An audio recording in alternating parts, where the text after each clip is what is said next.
Since I was born, but now I am getting youth. Hakuna motangu, hakuna kogabu.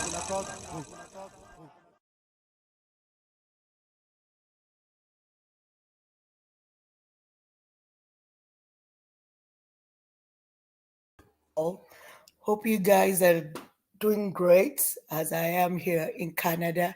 My name is Dupsy. I'm speaking to you from Canada this morning. So we are here to discuss life issues. So the first story is about 70% of women in prison in Nigeria are there because they killed their partners.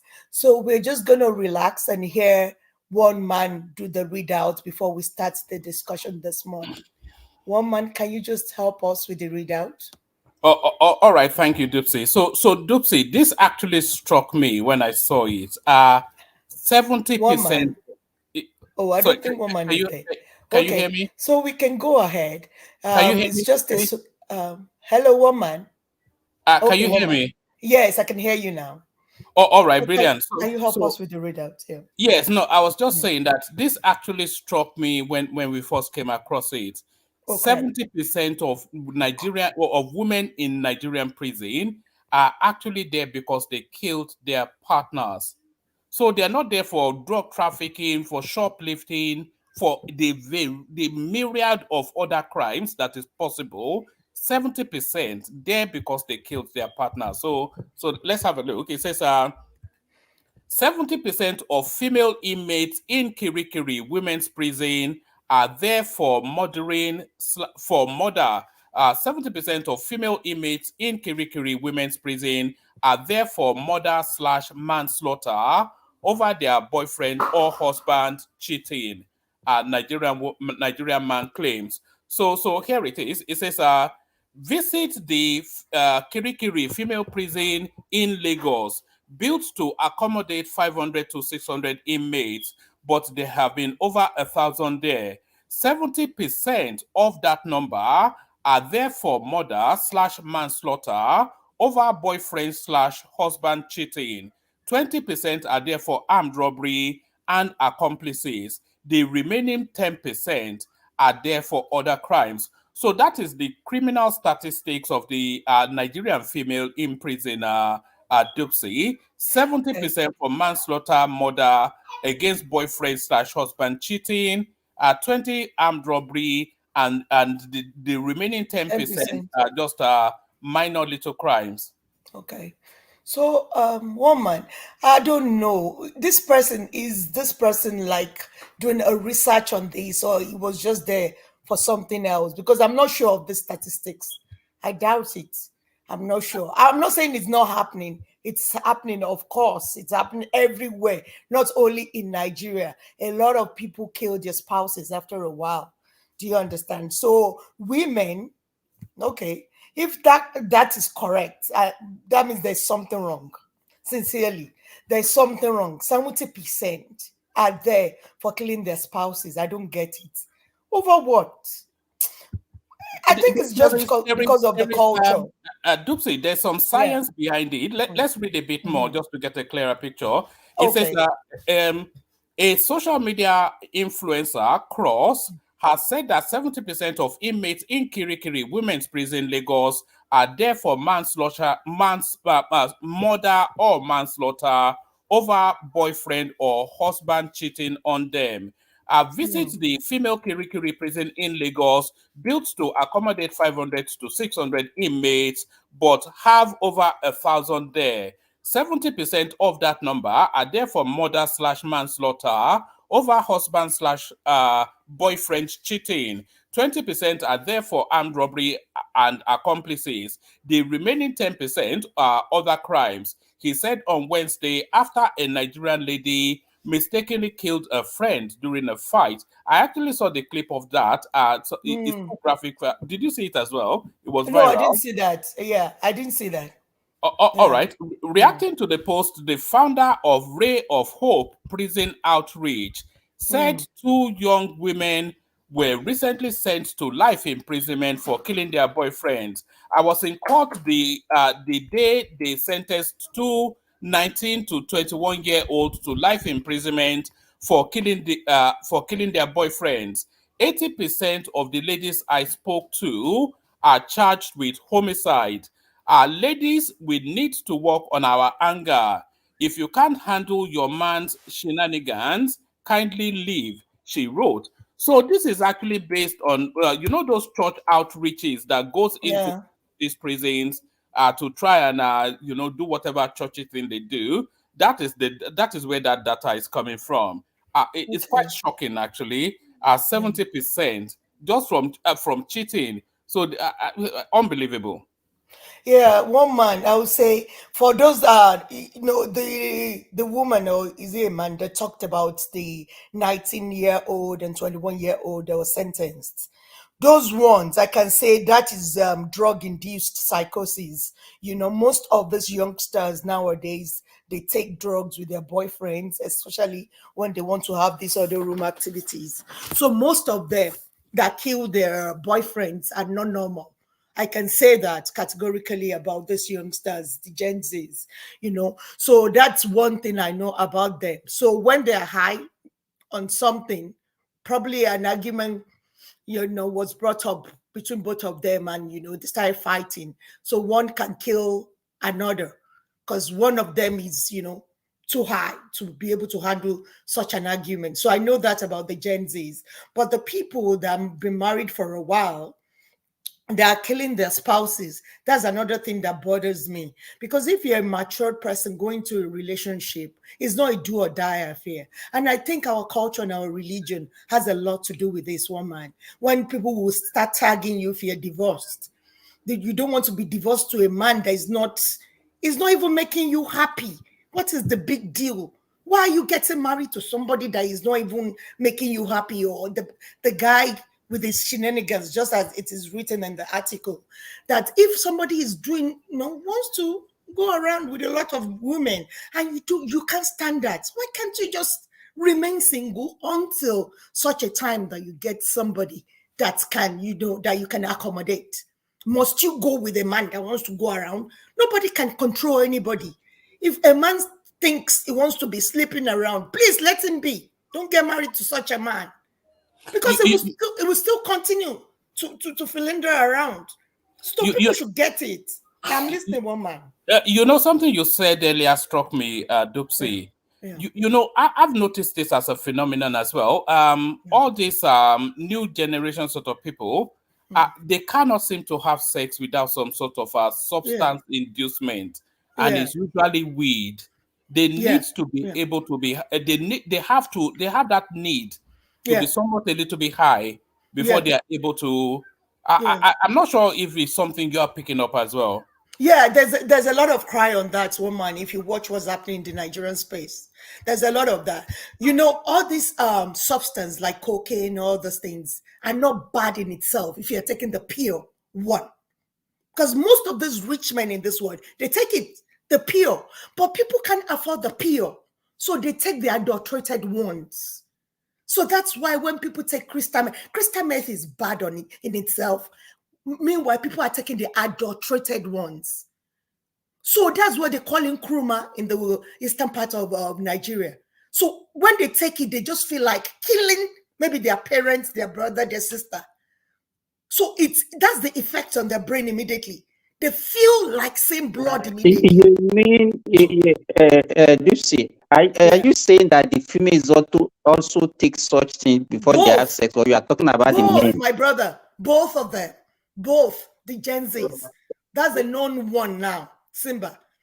So there's a lot of awareness on that already in Nigeria, because these things happens every day amongst these youngsters. Do you understand? So most of them is not only with women. They take. Listen, are you aware that there was this study or survey done by Durex, also in Nigeria, now, that shows that Nigerian women have the highest infidelity rate in the world, about 62%, followed by Thailand 59%. So what can you say about that? Because I could see that you are turning the tide to men, blaming the men alone. So what is also responsible for 62% rate? I don't have time for that. We are here for serious discussion. How did I say that just now? It's not about attack. It's not what you are the topic that you are discussing. Yeah.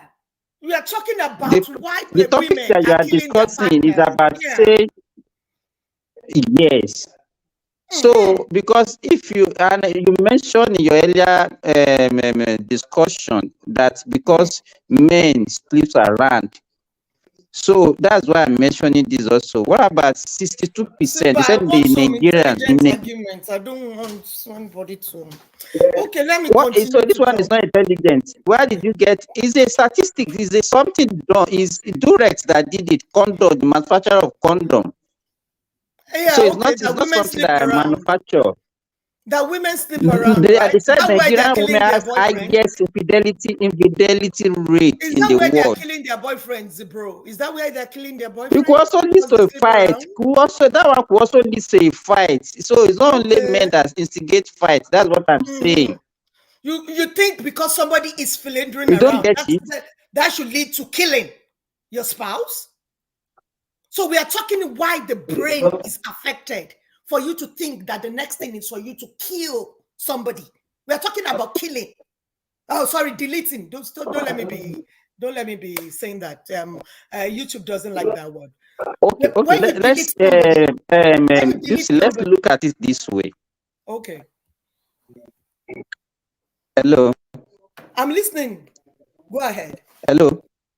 Go ahead, Simba. We Okay, can hear so you. during the time of our mothers, that the level of tolerance that they have, because the society make them to tolerate a lot of things, and even men also. Then there are also disciplinary actions. Even as we say that our society is skewed towards men, if you beat your wife, there is a measure of discipline that the society, even they can even beat you for your wife. If you beat your wife, same beating your wife.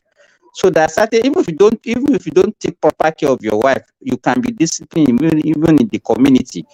But we have Oh, lost all these things. So this westernization and then this kind of or how will I put it now? I mean, feminism and all these things that we are practicing now is encouraging all this kind of hostility, all this kind of harm in the society also.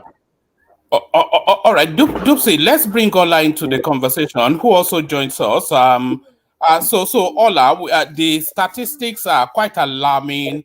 70% of females in Nigerian prison are there because of homicide slash murder against cheating partners. Ola, let's hear from you. Yeah, thank you. Thank you, one more. Thank you, Maester. You see, thank you, bro. Sabi, see, look, the problem with that, the Nigerian relationship is all based on lie. You understand me? The guy is lying, the boy is lying. It's not a real, genuine kind of relationship. It's have to do with materialistics. And sometimes, we understand some of these our guys are big time cheaters. Some of these our guys also are big time cheaters also. That might irritate the girl also. So you have to understand pollution depend also where these couples are staying. Pollution sometimes are problem also that pollute this girl's brain. Just imagine a girl that have been blowing fire for a very long time, smoking cell out of that akara joint or somewhere she's cooking from or anywhere can also be a factor.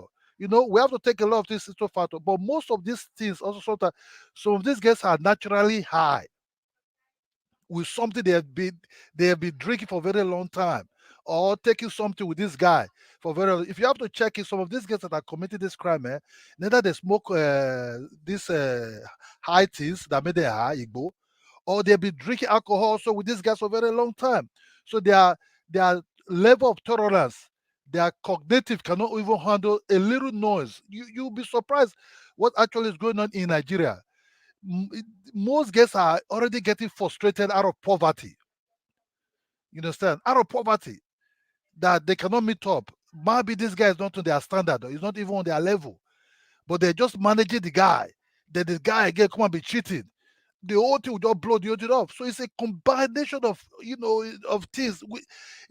Nigeria slowly is losing the culture of tolerance in relationship, girlfriend and boyfriend. Ola, are you suggesting that Nigerian women are some of the most frustrated women out there just for reasons of the economic circumstances? Big time, big time, big time. Just majority of them is due to that economical problem. They are frustrated. You have to understand, Nigerians have naturally hot temper. You understand me? And this modern generation of girls have taken over some certain things, and they're not like their mothers anymore. I'm talking women, mothers of about say 55, 60. They're not like that anymore. Who can bear things, tolerate things. They are like men also now. They are like aggressive as men. So economical problem, pollution problem. Sometimes some of these guys are high. With these guys on the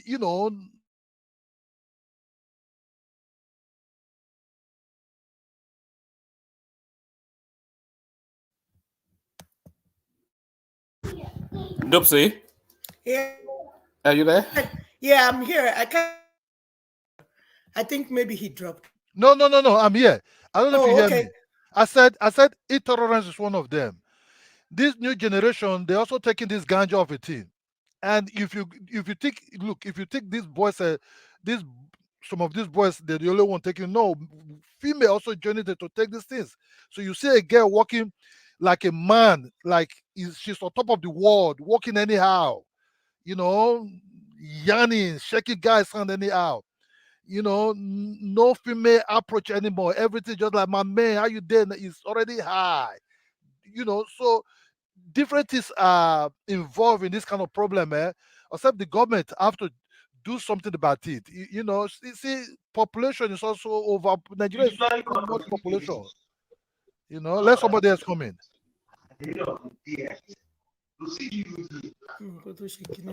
So sorry, Simba, your connection is very poor. Your connection is very.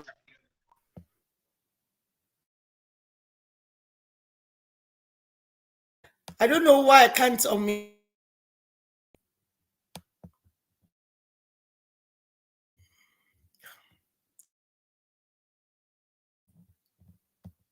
Oh, okay. Do you want to bring Rosie into the conversation? Yeah, woman, I don't know why No. I should to unmute myself whenever I want to. It's not. No, you should be able to. You are the host. Yeah, I don't know why. Yeah, okay. Can you hear me?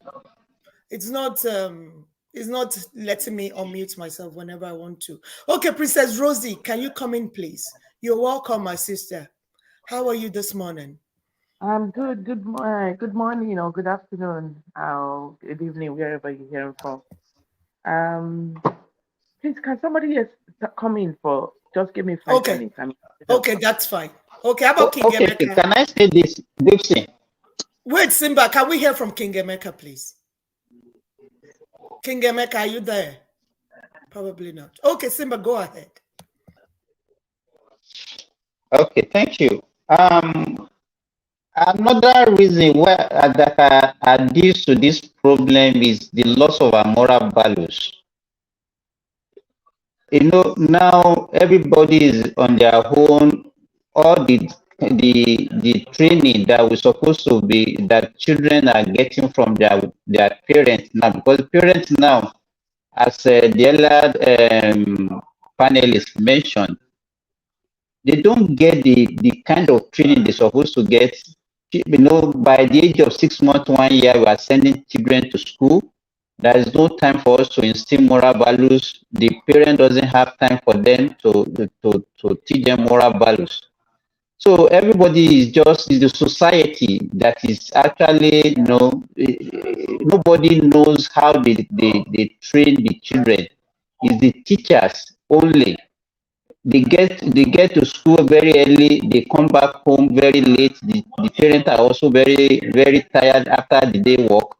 So there's no moral value. So I think, and no discipline as far as I'm concerned also. So if you look at all these factors, coupled with, you know, we cannot just put everything in the bucket of drugs only. Because if you do certain things, you know, the way we get married in the olden, people get married in the olden days, that you know the parents of the people that you are married to, you know the family that you are married to, you know the values in that family. If they are very violent in their family, you will not marry them. But these days, you know, you marry across races, you marry across tribes, you marry across so many things. People don't care about all those little things again now. So so because if you look at it holistically, in the olden days, you know the two families, they will know themselves, whether they are friends or they are in the same community. So there is this fear. Even if there's any problem, they will be able to settle it among them. But if you are in Calabar, you marry somebody in Ibadan, all those things, it's very difficult to actually, you know, monitor to actually monitor the marriage and do, that fear, because if your family knows my family, it is still fear, you know, so that certain things you will not be able to do. But if you, a Calabar man is marrying a one casino lady, there is no bond. It's just like this so-called thing that we call love. You understand? Okay, to me, it's also part of the problem. Yeah, thanks. So what I want to say again is about married women, especially, you know, matured women that get married. If you know that you are not compatible with the person that you want to get married to, and you think you're getting older, Don't be pressurized because of the society or because of the kind of religion you belong to. Then you want to go with a man that you think that is not good enough for you. Please do not do it. So those are the kinds of things that happens when you think the man is going around, or you think you've labored. Somebody talking. Yeah, Jamaica. Good morning. All right, I saw this on Twitter, and I think he's quite a popular influencer. And I've listened to some other views and opinion on the platform. I think it's fair, but I don't agree. What you call these kind of crimes are crimes of passion, right? These are not deliberate or premeditated crimes. These are Some are crimes that premeditated, brother. Some are premeditated. many Some of are it. So, premeditated. Don't say that. Some are well, premeditated. Yeah. well, They are. if they You say can't just say that. 70%, if I'm they talking say about married women now. So some are yeah, premeditated. you're, Yeah. I'm not discounting that, right? But if they say 700, I mean 1,000 or 70%, that is for 1,000. That's 700 women in the prison in Cricri. That's just one prison, right? I don't know if it's because there's a medium and the major one. So I think Cricri has two prisons in Apapa. So it shows that 700 women are there for murdering their partners, and that's it. Emeka, your voice is a bit low. Okay. Can you hear me better now? Is it okay now? Go I think ahead. it's I think it's the bug, right? I think Go it's that ahead. bug. So it means 700 women in the prisons in probably let's take because I think the sample size was Lagos. So 700 women killed their partners, whether it's their boyfriend or their husbands. And for me, what I'm looking at, yes, you say some may be premeditated. Yes, they've planned it over a period of time. Uh, um Probably I don't know, but I saw that tweet, so it didn't say premeditated, right? But my angle to this is that it's a crime of passion. If it was premeditated, she would have planned her escape route. Why do I say this? Is women are not predisposed to crime. It is widely heard. The feminine gender are not that predisposed to crime. Usually, the majority of the crime being perpetrated in the world are being done by men, right? Because of their aggressive nature, that testosterone hormone, either whether it's premeditated or either if it's actually as a result of circumstances or designed or you want a determined outcome. Crimes are more predisposed or being perpetrated by men, according to statistics. And then for women, they are not premeditated. They are caused by actual passion, and you will see that when you investigate such crime, they are very gruesome. So it follows that pattern. That is why this crime is as a result to murder rates for men and for women, right? Being in prison because you murder someone automatically. That's something that is really that bad. And why are we are not looking at outcomes? I don't think drug is related to it. No, Drug is emotions. very related to it. Go and read No, all the articles I do about not it. agree. I do not Especially for the agree. youngsters, The drug is very related, brother. It's not the easy to kill somebody. It's not the easy. law. So drug is very related to That's this. why I said it's not premeditated. It is Because premeditated for the. Are you listening? It's premeditated for most of the married women. It is. When you have an abusive husband that comes home to beat you every day, it is likely. It's likely for okay, that woman to premeditate it. my question It to is you now is likely. my question to you is not premeditated. When I mean premeditated, you have been planning it for a very long period Yes. of time. Yes. And when I it's know. premeditated, I know the listen, word you're talking about. before you go on, can I land the point? That means you have planned it, you have planned the weapon, you have planned the outcome, Don't you have explain planned your premeditation action. to me. I understand That is exactly what it premeditated. If means. that is I understand premeditated, and exactly what it means, let brother. me can I land the point? That is premeditated. You've planned your action, you've planned the outcome, you've planned your weapon, and you plan the date that this incident is going to occur. It's not an argument where you are arguing with your husband or your partner and you take a bottle and you break on his head and he falls down and die. That's not premeditated. That's either maybe you are I'm either telling defending you, yourself. most Can of I the speak, please? abused Wait, women. hold on. No, you didn't let me land before you came in yourself. So Abused if I women want to are talk usually over you, I can. wait, You let me didn't just let me finish. land before you came in yourself. I'll give you the So if opportunity you don't to want to interject. listen, that's okay. Okay, let me listen to you then. Go ahead. Most of the abused women that their husband beats, most of the time, they premeditate it. Now let me tell you some statistics. Women who are abused are usually timid. No, you are wrong. That is what I'm telling you. You are wrong. Women who are abused are usually timid. They are victims. They are helpless. They actually do not know what to do. Somebody that is timid is going to be bold one day. Remember, it's human body. Hold on. The statistics do not match your comment. She's got blood inside her veins as well. That's why I said it is not premeditated, because the statistics do not match your comments. The fact, go online, you can Google it. Please, women who are in please, abusive. okay. Wait, hold on. You might not like. You see what you're trying to do. You are getting riled up over this. You are getting emotional because women who are victims are not. They don't do that. Women who are aggressive are the ones who perpetrate this crime, and that's what the previous individual was saying. It is the aggressive women that are doing this, and it is not drug related. It is emotionally driven. It is passion, madam. I will send the youngsters. And what I actually related for the youngsters, for the married women, it is premeditated. What I actually wanted to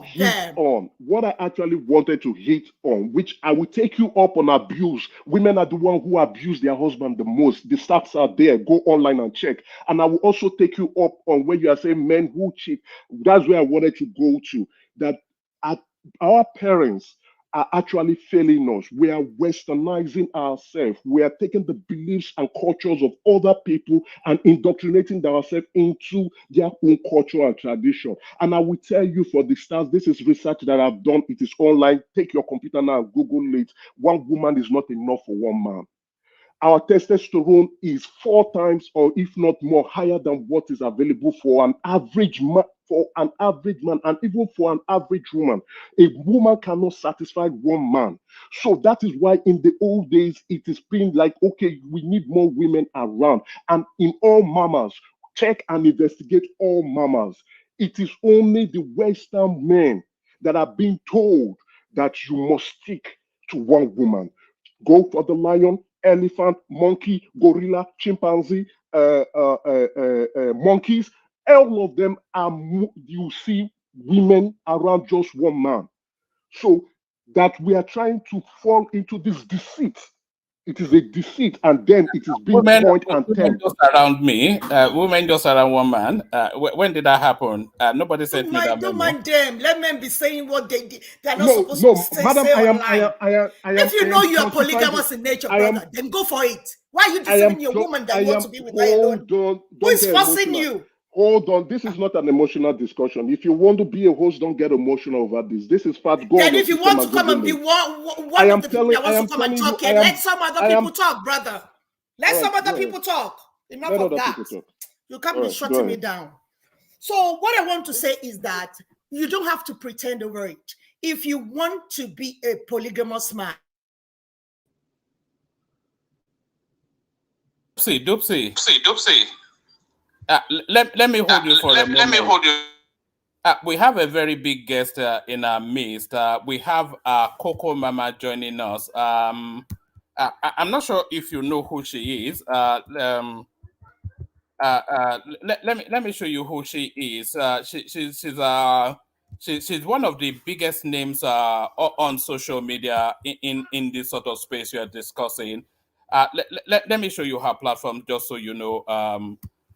She has, I think she has about 200,000 followers now. So there she is right there. You can see 193,000 thereabouts. So she joins us. So tickled by this topic. So Coco Mama. Good to see you here. We're hearing ourselves back. Yes, can I can hear you. Can you mute the YouTube? Can you mute the YouTube? Can you mute the YouTube and stay on the screen there?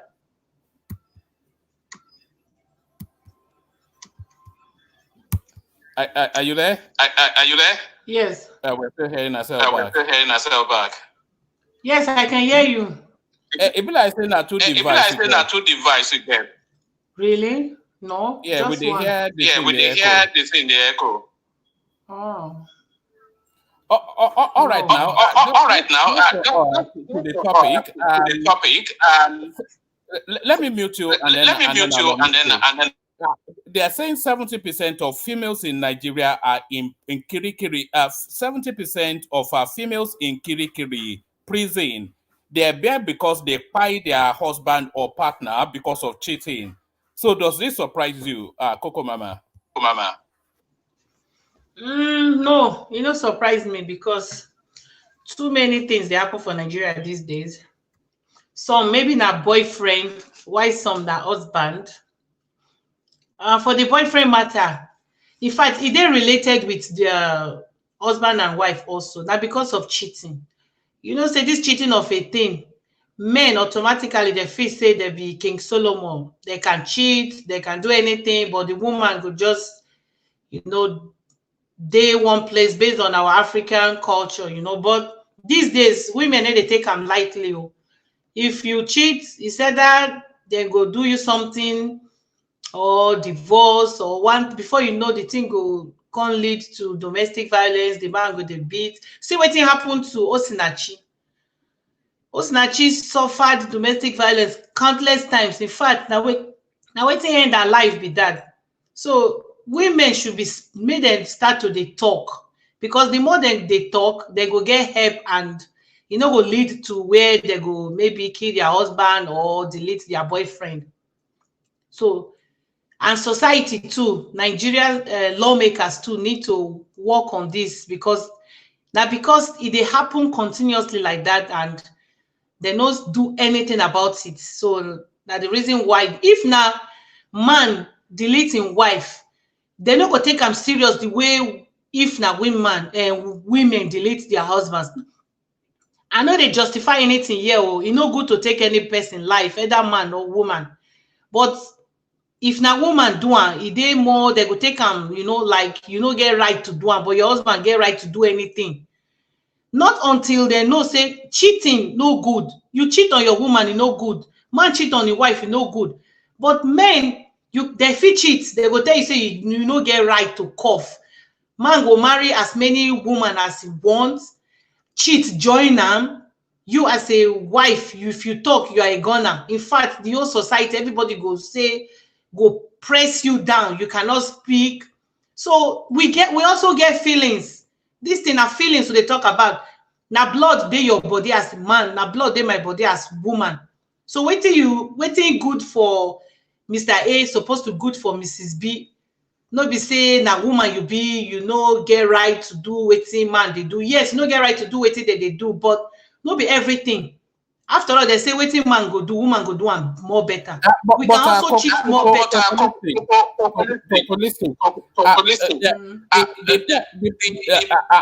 I'm muting you because we're getting echo back from you. At the point where Emeka they make, just because, and I know say Emeka again, Emeka was better you. The point that Emeka was making, cocolistic, is that a man is built to be polygamous. But they still get responsible men. If they get one girlfriend, they know they get two. If they get one wife, all those men may they talk this kind of thing. Now those men may they believe say they be Solomon in making. You can get many wives and many girlfriends, nothing will happen. Women they take and lightly again, something will happen. No, Oga. Now the woman they cook your food for you. Now not be many women go follow you, they fight, follow you, they before now know that they police station have been at prison. They go just hand you silently. What do you go gain? Say your woman hand your life or cut your bola because you go they cheat, say because you feel say you be king, or your papa marry 7 wives, you go marry 7 wives. Your papa gets like 10 acres of land. You get one. You get one land. Your papa train you for school. You don't train your pikin children. Your children finish for school. Maybe now woman be the next thing. Go they follow up and down. You can't feel say the woman as your wife go just keep quiet or you no go react. I know support women make they hand men life, but men too may they take them easy because you they torture the woman feelings. Like I said, Osinachi for example, see the way the woman just come be like saying that Jesus Christ may come die for women for waiting now. if you the way they treat your woman, they treat your sisters like that, you go like them. It don't make sense. Okay, see the way they, if now for this part of the world, for Igbo country, they go, even if they won't give the woman made it for prison, they go check what the man do her, check the way she feel. Because now feelings so they talk about here, not be just put woman for prison because he do one thing. Some kind of time they don't know what she don't know when she do what she do. When she go down the emotional down, like torture, the feelings don't, she not go even know when she take such actions. So men should work on themselves. Because now wait till you give, now they give back. Because women made their husband they cheat, or the husband just did normal. You know, go just wake up one morning they cause problem, or wake up one morning they break bottle, or they, you know. Now wait till you the Mama, man do. can I ask you this question? Yes, please. Okay, because I thought this discussion was supposed to look at it holistically. Okay. Sorry, it's like the connection is very bad. Move around a bit. I'm ready to come in now. Hello. Is it okay like this? Lucy, I'm ready to come in now. Hello, can you hear me? Yeah, we can hear you. We can hear you. Talk. Where are you now? Yeah. Okay. It's because you are turning it. If a man kill a woman, you say the man is violent. A woman kill a man, now it's also the man that is violent against the woman that killed the man. So it's to me, I don't know why people just turning everything upside down. You understand? Okay, you mentioned Osinachi, the husband wrote. Hello. So hold on, everybody. Hold on, everybody. So, woman, can I complete my point before the interjection? I have it right here in front of me, right? I don't, I don't come here to talk based on emotion. This is a triggering topic. I understand. What I would say now, then if you go and Google right now, testosterone in men versus female, what you are going to get is male 300 to 1,000 nanograms per deciliter, or 10 to 35 nanomoles, not even close to a nanogram, nanomoles per liter for female. All right. Now the 300 nanograms, right? That are for men who do not even have enough testosterone, and those men are closer to behave like women. You'll see it in their voices. You'll see they do not have enough hair. You'll see it in even in their structure. Those are the ones that you say, oh, this is an effeminate man. This is a man who behaves like a woman, right? Now, for the men who have higher testosterone, you begin to see it in their behavior, in their body structure, in their hair, you see lots of hairs on them. You hear it from their voice. Hold on. You hear it from their voice, right? Hello? Am I talking? You need to mute someone has to mute. I think someone is mic is open. You hear it in their voice, their baritone voice, how strong it is.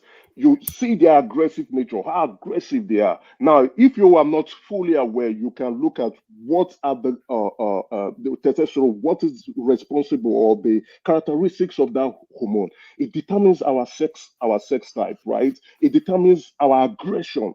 And also that predisposition to be competitive is driven by the testosterone hormone in us, as well as our sexual aggression.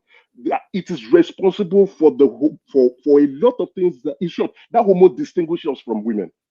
You said the more you have it, the more you're aggressive. It's not like the more you want to go about it, because we have laws now. The more you want to have more women. So now when we talk, Madam, please, I'm still talking. I'm not cutting you. That's enough. Let's hear from Princess Rose. Madam, stop cutting me. I'm not done yet. You don't do that. You can tell me, okay, give me a time frame, and I would say, okay, let me round up. Don't cut me short. That's you being no. I just started talking and you are cutting me. You are being rude. You are being emotional. You need to control yourself if you want to host. I will remove you if you don't stop this. I will remove you from this live. Woman, you don't stop this. Woman, I will remove you. Can you give out some tutorials, please? I will remove you if you don't stop this. Lucy, calm down now. If you are I'm also coming down, Mike, but this guy is too aggressive. Mike, I'm no, coming down. Madam, It's too aggressive. Wait. Lucy, give us some tutorials. Give us some Lucy, tutorials. Let her go learn how to. the only rule is people cannot use foul language or curse, You have but people should insulted be my allowed mother. to, even if you No, it's a bit disagree too with. aggressive, Mike. No, it's not. But But it's you not insulted my insulting mother. anybody now. It's You not It's a insult. bit using too any foul language. aggressive. See the way he's talking rudely. Nisuru, Mike, no. but you use Nisuru. If you disagree with people's view, it's fine, but still allow them to express it. Now we are here to rub mine. It's not everybody that that their view will be accurate or whatever. If you feel his position is not what you agree with, it doesn't matter. You still allow him to express it. But we are saying is you don't agree with his position, but you are being more like trying to. You are the one really, to be honest, to be fair, being hard on him than. And you're forcing him to respond back, So I'm not forcing, no, Mike. I've been calm now. Mike, what I see here, you keep on shouting at him over what he's saying. I'm not shouting, Mike. It's the one that his voice is too strong. Mike, my sorrow now. So you don't want, so are you okay? If you want to make a rule that we shouldn't talk with strong voice, then make the rule. But there's no rule that exists that say we can't talk with strong voice. You can't say it's because he's talking with strong voice. Now you have to. If you say you don't want us to come here and talk soft, then tell us. Then we can understand that. Okay, you have your rule on your platform that say guys don't talk aggressive, and then we get it. But there's no rule. You don't have a rule that say don't talk aggressive. So now you can now say okay, let's be more polite with each other then. Okay, just make your rule like guys don't talk loud or don't speak aggressively. Then we know that okay, it's Dupsie's rule that you can't.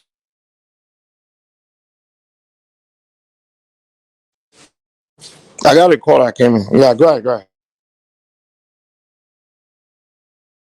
Can I contribute now? Hello?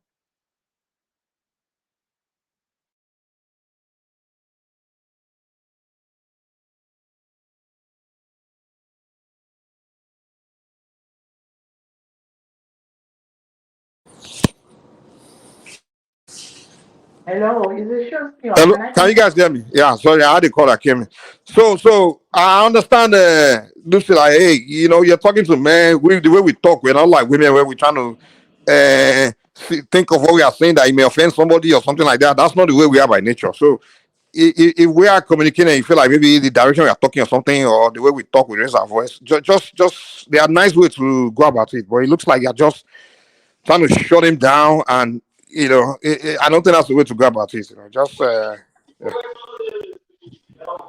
Hello, can I come Wait, in now? but Dipsy, sorry. Everybody cannot have hold the same opinion with you. You are the host. And if you want people to participate, you must be ready to listen to their opinion also. Not helping the situation now. Let's try to, bring the situation under control.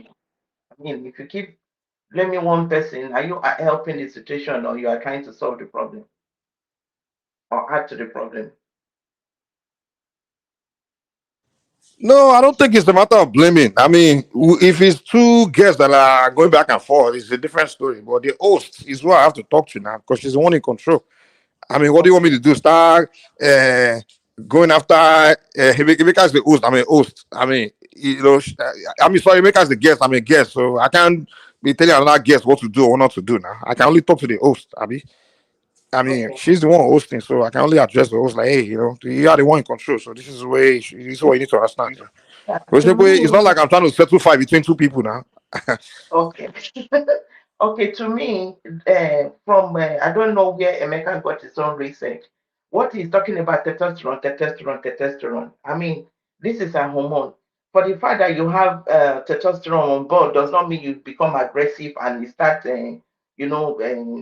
misbehaving as a man. Those men that don't have enough testosterone that are behaving like women is not normal. It's an abnormality because God has created a woman to be a woman and a man to be a man. But sometimes when a woman has too many, there is a degree of testosterone that should be in a woman and an amount that should be in a man.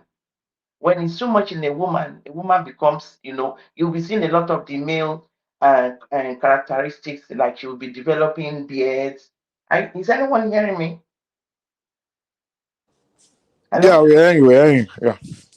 Yeah, she will be having beards, she will have muscles in her arms, she'll have like biceps, and she'll become kind of muscular. Then if it's a man, if there is too much, if there's too little testosterone in him, you see him developing breasts, having feminine shape, But sometimes it's just like an abnormality. And then when we talk about women being in the many women, 70% of women in prison is because they deleted their partner. Is that a situation in Nigeria, or these statistics, is it worldwide or just in Nigeria? Mike, You said I the said the last. statistics, is it worldwide or just in Nigeria? I think Nigeria is what they're saying. What is it? Is it just you and I that's in the platform now? Because I'm not hearing any other person. Sure. Hey, Simba, I'm saying Simba. Are you there? Is everyone here? Maybe I'm they are here. not. I'm here. I'm still around. Okay, to Okay, I guess they are me, hearing. if it's in the Nigerian situation, I would attribute it mostly to poverty. To poverty, because, like Simba said, these days many families are not able to stay home to raise their children the right way. The woman early in the morning, she's out going to the market to sell, or running after things to make, to contribute to the family. The kids are just left unattended to. And then when they grow up not well raised, they are messing around. Eventually, they get married to one man, and then the man is not able to give them enough funds, and then they see the man running around other women. Then she might get upset and decide to delete him. You'll find this, like I said, among the poor people, because these very wealthy men, I mean, their women know they cheat, but as long as the man is maintaining her, giving her what she wants, she has enough money. I don't think she wants to delete the man. She will want the man to be alive so she can get as much as she can. In that situation, it's like she wants to grab as much as she can from the man, because she knows she's not the only one on board. There are other people that she's going to be grabbing as much as she can, because that means the man is wealthy, the man has enough. So instead of the man to spend more out, she want to grab more for herself. So this deleting of a business, of women deleting their spouses or their partner, I think most often is among the poor people. Lucy, my Princess Rosie, that is not Yes, true. It's not I true. mean, What you just said is not true. what I have seen, though, most of these very well-to-do Eh, men, they have eh, the most of the one that you see in Nigeria, I'm very sorry to say, you see it more among the affluent. And then if you are linking it to poverty, let me ask you, Rosie, is it only in Nigeria that we have poverty? There are some other African countries that are poorer than Nigeria. So why is it so alarming? Our own case so different. What we can say, Nigerian women are more combative more than an average African woman. If people will not agree with us, but that is what is happening. it's more among the poor. How many affluent people has this thing happened to? Because these wealthy men, they have mistresses everywhere. They maintain their mistresses. The wife at home, sometimes she knows. Why is it not happening in other African countries? It's only Nigeria that is poor. How do you know it's not happening in other African nations? How do you know? Have you done your Um, research?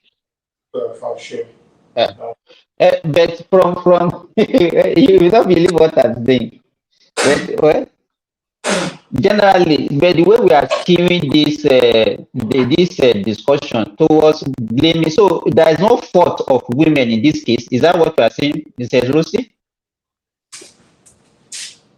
No, don't get me wrong. I'm not saying the women are wrong.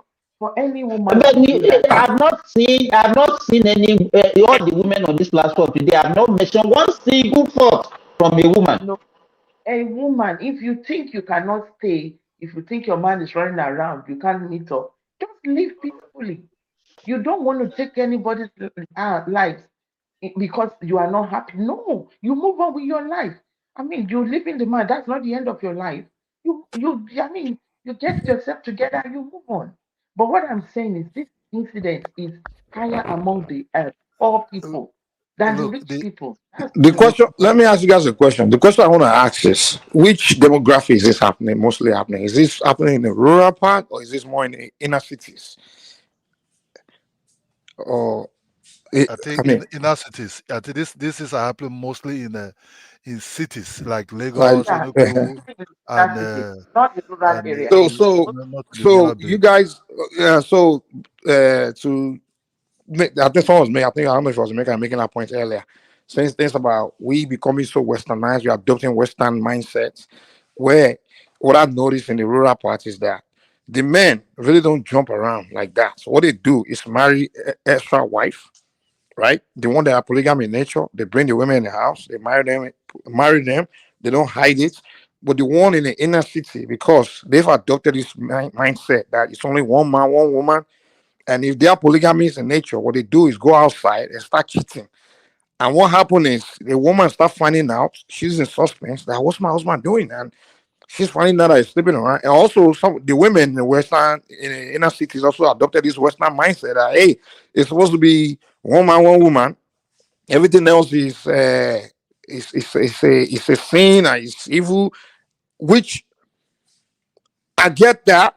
I get the cheating part. That to me, that's foolish. Like just going behind your husband or going behind your, sorry, going behind your woman to be sleeping around, and she's finding out she's hurt, and you come home, she starts fight, and you become abusive. So what I see is I think it's what we've adopted this westernized mindset that a man that's polygamous is forced to just be one, marry one woman and one woman only. Well, I'm not saying maybe you can't work it out, but the idea of you want to marry a second wife, but you don't want to do it, so you go outside and start cheating and or just that hiding it from your woman, and then she finds out. So that's why I think it's a lot about what our mind, the Western mindset that we have adopted. I think to me, I think a lot has to do with that, because in our rural area, we don't. It's not really happening like that. It's not happening. Once the man feel like, hey, he wants the second wife, he just go bring second wife, they marry, and the women in the rural part, they know, they understand that, hey, it's our culture. Polygamy is normal. So maybe I just want me, I think, sir. Yeah.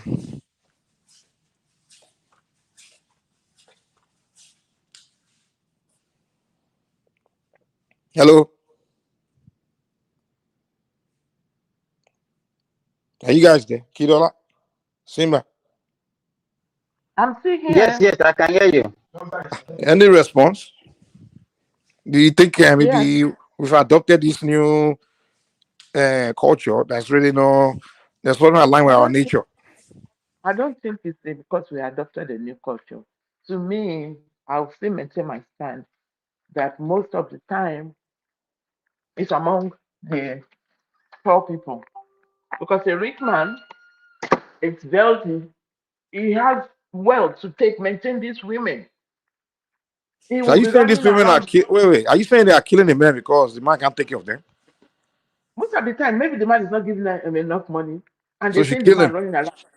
Mm-mm. I'm not justifying what the women did. It's right. I'm No, just no, no saying one's saying. I know you are not saying it's right, but we are saying the reason you're saying why they did it is all just fine. kind of awkward because if the guy doesn't have Because money, she we could have just moved on. Huh? we believe the culture in Africa is Nigeria is that okay, a man can carry as many women as he wants, as long as he's doing what he's supposed to do. His obligations at home, he's doing it. So if the man is taking care of the woman, giving her all she wants, I don't think even if he has mistresses outside, the woman will say, "Mm, as long as you come, you give me what I want." But the problem is if the woman is now having nothing, she's struggling, she's falling, and the little the man has is taking it to maintain women outside. He's going to Paris with his girlfriend. He's doing all this, and the woman is aware of it. Of course, the anger will start building up. The anger Okay, will be building. so you say it has not do. Because there's no So why what a I woman get will here is like on the woman's part, on the woman's side, the argument that you made that you don't think it has something to do with the Western mindset. But you just can also prove that it has to do with the Western mindset because it's on African for a man. okay, look, let me Wait tell now, you that for wait. instance, What the man? But let me. You mentioned you say he goes out to go carrying girlfriends, we taking them to clubs and doing side chicks, all those things. Don't you think that's a Western mindset for a man to be doing something like that? That's not African way. A real African man doesn't do that. He doesn't do side chicks and girlfriends on the side. They don't. That's not our culture. That's the Western culture. In fact, in African culture, that's a taboo.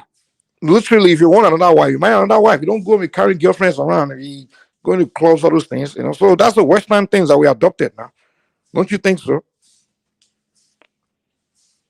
Because think about it also, in African culture, women really don't go and be getting boyfriends. They go marry. They leave their husband's house to go sorry, they leave their father's house to go to husband's house. So there's really no girlfriends around to be carrying around to clubs now. So it's a Western thing. Is this Mike or It's Mike. Mike, how you doing? Sorry, I hear a few of the things you said. Right now, first and foremost, let me just speak. Uh, the host, I think her name is Dupsy, she insulted my mother, and I didn't say anything to her, and I don't know why. You see, I know this is a triggering topic, right? I understand it's a triggering topic. That's and now. I'm not defending, but I didn't hear her say that. When did she say that? no, on the She comments, just on the comment section, okay, on because the she comment just said, section, yeah. man, No, in on the those comment days, section. You can check the comment section. did she Yeah, mention The your so private name? comment or the regular no, comment? comment regular comment section, yeah. Did she So mention and she did mention your name? That's not Or she check. that's a not Yeah, general check. Yeah, check. no, did she And mention that's your that name? yes, go and check the comment section on YouTube. uh, this is not that was She used someone knows one me man more she mature used than that. one man's login. She used one man's login details to insult my mom. My mom is dead, so I didn't take so much offense over it anyway. But if my mom was alive, I think it will rub really wrong on me. If you have emotional issues, you deal with it. This is a host. This is a show. Everybody's opinion will not be the same with yours. People would come with different opinion, and I'm coming from a viewpoint with facts. Go and check on Google. This is something that I've studied so far deeply. I've studied it deeply to understand, okay, why do men act the way they do? And there's a scientific research on it. There are research papers on this. Google. Don't come What here do you with mean? emotions. Are you saying why do men cheat? Is because of too much testosterone? Yes, That's why they cheat. yes. Go. But Don't take testosterone my doesn't word have for to it. do. Don't take my word for it. Go on Google. Just do it. You will see scientific research from different institutions, even from national health institutions in the United States, in the United Kingdom, in Canada. There is so much evidence to show. You know, Why are men also predisposed to crime? Why are men so aggressive? Why men behave the way they behave? And that is the Yeah, I defining know. hormone that Emeka, let me support that your argument. If you notice, the younger the man, hold on, guys. The Yeah, younger the yeah, yeah. man, Sorry. the more. After that, then we go back to Dupsy. I'm not sure what happened to Dupsy, but I yeah, haven't heard that voice since too. yeah. Yeah. So, Emeka, to support your point, the younger the man, the more the strong. The younger we are, the more we tend to want to, yeah, because do more of those. And as you as get we get older, older, we it lose that reduces. testosterone, we lose Exactly energy to the for point your stuff doesn't stand up anymore. Like what the hell? You just calm down even and when it move stands, on. but even when it stands, the level of energy that testosterone that we have, we tend to like, oh, Yeah. this is all you don't want to chase women Yeah. like you do before, Let So me that just talk testosterone to definitely play a lot of. let me talk to a woman. Woman, I think her behavior was really uncalled for. I understand that it's a triggering topic. It shouldn't be pitted against male versus female. It is wrong.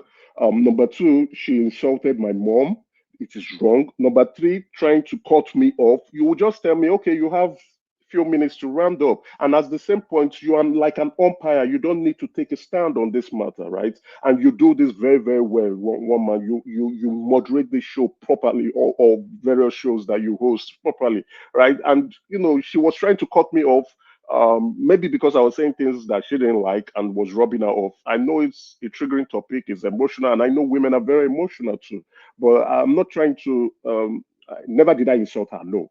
But what I said was, "You're rude," and it is clear that she's rude, cutting me off. Then she also insulted my mom. If she can't handle a show, she needs to like, okay, I can't handle this show. I can't handle different opinion. People can't cater to what you want. I'll come with a different opinion. I could even come with triggering opinions that could, rub you off differently. But maturity plays in here, and you look at it. Okay, I might not agree with you, but it's your opinion. You respect my opinion, and you move on. And then one man, they've been times where we even fight. We go back and forth. We probably, insult each other, but we don't mean any harm. I never meant any harm to her. I understand how triggering this issue is. That's why I wanted to come from the point of evidence and science. And then when she was saying it's premeditated, there is no evidence to back it up. Women don't premeditate crime. They don't. Women don't. It's not. There's no research on Some that. women, no, no, no, no, no. Don't, Women I don't. said some. Women don't No, no, stay. no. If I Women. interject, some women do premeditate crime. Oh, sorry. Have you read? Yeah. Let me correct myself. Some women don't say. Most Some women. women do. Most Some women. Sorry. women will Most go up. women. Yeah, yeah. Let Some me let women, me a man correct is myself. I agree wealthy. with you. A man is very wealthy. They want to grab a hold of his wealth. That one is premeditated. She will Yeah, plan I it agree. and then she will carry it I out, but completely not in a I violent completely way. agree with you. All I right. completely agree with Hold you. on, Emeka. Hold on, Emeka. Let me just say this. I cannot imagine that Dupsy will say anything on towards anybody because that's not her manner. That's But what I was thinking too. yeah. But the one thing I will say is that Dupsy is the host. So if we can cooperate with her and just let her, because this is our own accent into the No, I space. agree. I So agree. I'm no, here to say no. hold on. Just hold on. It's not one man session. It's not Thomas's section. It's not even Mike's session. It's Dopsy's session. So she will give her own accent to her own space, and of course, then we just we follow her lead. So she has to be able to lead the space, and Yeah, I'm but sure we can support her to do that. But respect to that woman, right? But again, then what I would say, I know it's a show. What it may look like is like, okay, maybe I might look at it as, no, I don't want to come over to her show. Her show is not for me. I might come over as some other person's show. But I know she's a host. She should not take a stand. That's what it is. She's like an umpire. But again, cutting me off no. Let's not get bogged down on this. Let her just run it however Woman, she can we chooses just to. move on? Yes. no, Woman, can we move to the next no, topic? no, let me leave. Let me leave. There's no need being around it. It's because it's going Woman, to can we get just move? contentious. I can't deal with toxic people, woman. So let's move Can on, we can you please. all allow other people to speak, please? Okay, if you want to speak, please go ahead. Thank you very much. Is it Dupsy on the person hosting this show, please? Who is it? Yes, it's Dupsy. Yeah. Okay, where are you based? Canada. Oh, okay. I thought it was based in Nigeria. I just tuned in. I thought the topic Please, was very interesting. please, can you Regarding introduce yourself? We don't know who is talking. yeah. I'm man of prestige. Based in California, USA. So I do come to one man platform on a regular basis. Every now and then. But not on this show. This is the first time I've been on your show. Your voice So sounds so much like Morris, though. oh, okay. I'm not. No, this man of prestige. So They are thank you from very the same much place now. That's why. for hosting this. For hosting this, I just need to, make my own statement in reference to what we are talking about women. Yeah. The last speaker that spoke, mentioned something about testosterone. Definitely, men has more testosterone than women. There's no doubt about it. That's why you find us more aggressive, in everything we do. So the testosterone level is not even comparable. Men are way, way higher. But anyway, let me dive into the subject we are talking about. Why women in Nigeria. So I think I have a different perspective when it comes to this. We are talking about women in Nigeria adopting Western culture, Western civilization, or I look at it in two different forms. I think the world has evolved to a certain degree. Yeah, to a certain extent, Nigerian women are adopting Western culture, but that's not the only thing. People are involved. I mean, women are more educated. They are rivaling women in education, so they are learning. That's where the involvement come in. So you can't really put it about adopting Western, culture or whatever Western level of it. That's not the only thing. And from what I can deduce, I don't live in Nigeria.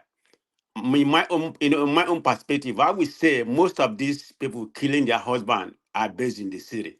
Because if you look, I think Mike made that statement, and I completely agree with him. Because people in the village, they are very, very subservient to their husband. They are married more than one wife. That's where the polygamy is the highest level. So the crime rate in that level, in terms of buying their husband, I don't know if you all use the word kill, but most places they use the word buy. So buying their husband is more prevalent in the city because those places you have more educated women. They tend to practice monogamy instead of polygamy. And sometimes when when their husband deviate from the norm, there's likelihood they might take action. I don't know what action it is. I don't know the level. I don't have the data to prove the level of what happened in Nigeria in terms of, paying their husband. But in USA, we are based, it's at a very high level. Of course, anybody, even in Canada, that's the Western world. So I don't have the comparison. So that's what I wanted to say in that regard. I don't think it's much, much more in the city. That's where you have more, more advanced women, more educated women. Even I thought some of them, they know their husband, is messing around or whatever, they can do whatever level because they know they can get something out of it. Maybe through a divorce, if you marry like in a court, they know they can get something out, out of it if you acquire your husband, probably gonna get the property and the money what is left. But the women in the village, they are not in tune to those kind of idea. I hardly see people in the, I'm not saying it doesn't happen, but the level of that being buying their husband is very, very low compared to women who are more advanced in the city. Because people who are more advanced and educated and everything, they're not going to stay in the city. How many company in the village? Most of them are in the city. So they're going to go to where the opportunity is. And I believe that's where this is more prevalent, I mean, like my wife, she's a feminist, and I have no issue with that. You know, she's one of those people who go out there and protest for, abortion rights. Like what we're having in what we're having in America right now. Abortion is a very heavy, heavy topic. I'm progressive. I'm not going to stay here, hide it. I'm not conservative. I'm not Republican. I'm a Democrat. So I support women's rights. Women have the right to choose whatever they want. This is their body. I mean, how can you have about 80% of men in the Congress, determining how women is going to, shape their body? No, they don't have right. Let women decide what they're going to do with their body. So I'm speaking from, women part of it. They have a right as equal as, as men. I mean, some people may find that offensive, but look, my wife has 50% like I have 50%. I mean, everything has to be equal. That's the way I look at the world. So I just wanted to, My brother, yeah. you just speak on the American way of life. What do you mean I speak Nigeria, America? And my wife is from Nigeria, so I understand. But okay. you're still long in the United States, so your view in Nigeria, may I just tell you the truth? What do you mean? I go to Nigeria and I'm going to Nigeria again. What do you mean? In Nigeria, they don't love each other for them to marry each other. There's no love. Okay, that's an arranged marriage. Not even arranged marriage. Both of them come together with lies. Okay. The man come with lies, the woman come with lies. It happens here too. I mean, people marry for whatever reason. It's not all about love. So when there's no love, you get irritated in time. Sometimes not even by cheating, they start buying this man self. Sometimes cheating is not even involved. Okay, let me ask you something about what I said, that it's more prevalent in the city than in the village. Can you make a point on that area? I'm talking about Nigeria specific. Yes. If you Man of Prestige. Yeah. Hello, please, can we just move on to the next topic? Okay, we've spent like over an hour on this topic already. Okay, I don't know what's the next topic. I just came in because of this topic. So I don't know what I thought you were talking about women buying their men in Nigeria. But we've spent like over an hour already. So okay, what was that topic? I don't know what topic you're talking about. So yeah, can you just hold on 1 minute? You hear the topic now? Yeah, 1 minute. Woman, can you just come in with the next topic? Be sincere. This is not even me trying to be whatever you guys call me. It is what it is. I'm just saying the truth. If I have a brother that lives in the US, I would never allow him bring a woman from Nigeria. God bear me witness. Why? Red and white can't do, blue can't do, black can't do. Funyikoma walk in because I will not let my brother bring something that will land him in a mental facility. I will never allow my brother bring any woman from another country to any country to power, because I will not let you send him out of the house to the streets.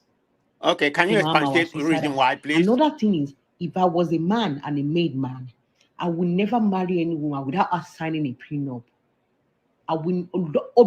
I'm saying this from the bottom of my heart. I will never ever marry any woman without us signing a prenup.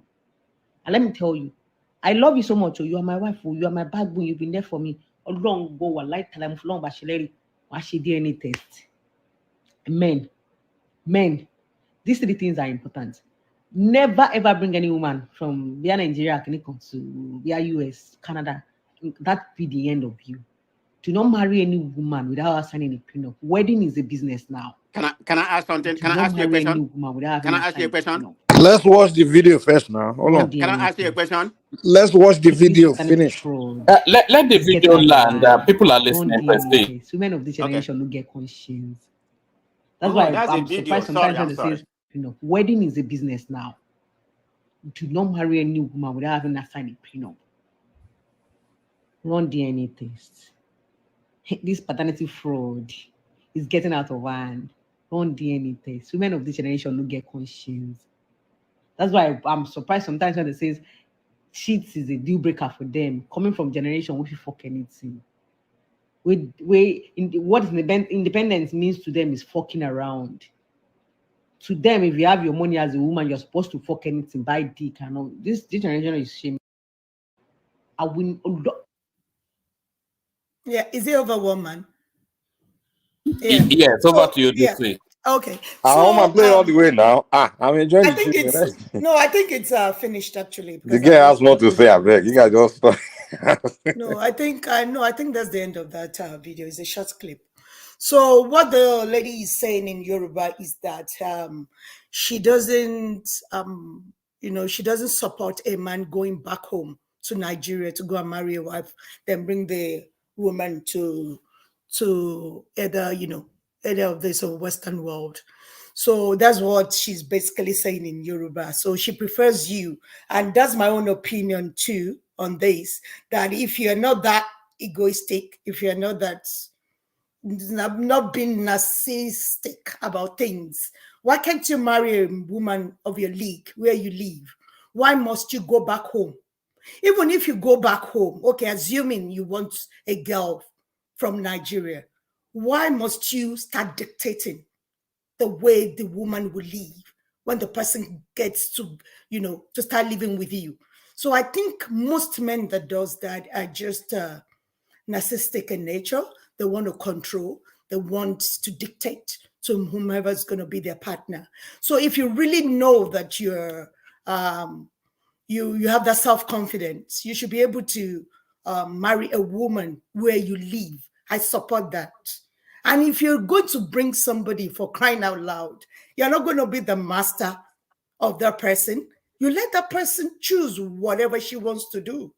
So I think that's why most people do that, not even because of love. They just do that because they want to control that person in totality. They want to control her life and control whatever she wants to do. So that's my opinion on that. So, Madam Rosie, okay, man of Okay, prestige, thank you go very ahead. much. Yeah, That is yeah. very interesting topic. I'm enjoying it. Yeah, from what the lady's saying, to a certain point, I understand where she's coming from. But let me start with the prenuptial agreement. Yeah, the prenuptial agreement is relevant in marriage where both of you are not equal. Because if my wife is making the same level of income that I'm making, maybe close to or whatever, there's no need for prenuptial agreement because if we divorce, she's not gonna get anything from me.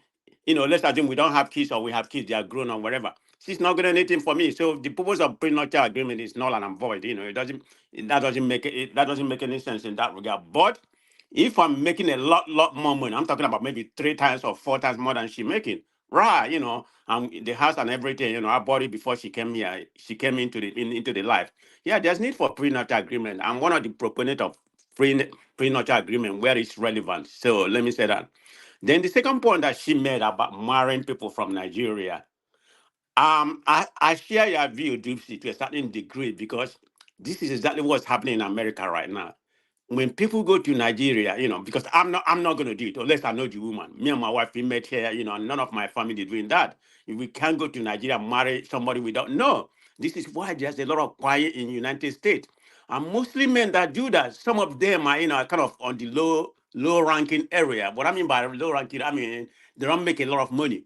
They go to Nigeria and just marry somebody to come here and bring, not just for the respect part of it. That's part of it, how we are in Nigeria. But the second part of it, they bring them here to make money for them.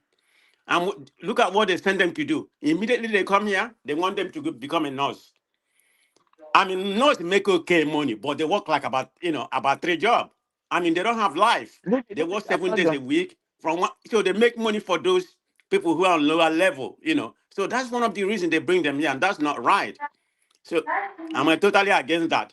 I completely agree with you. I wouldn't do that. And I advise anybody to do that. Go ahead. Somebody talking? Go ahead. We can hear you. We can I hear you. think Go it's Oh, ahead. okay, okay, Princess okay, okay.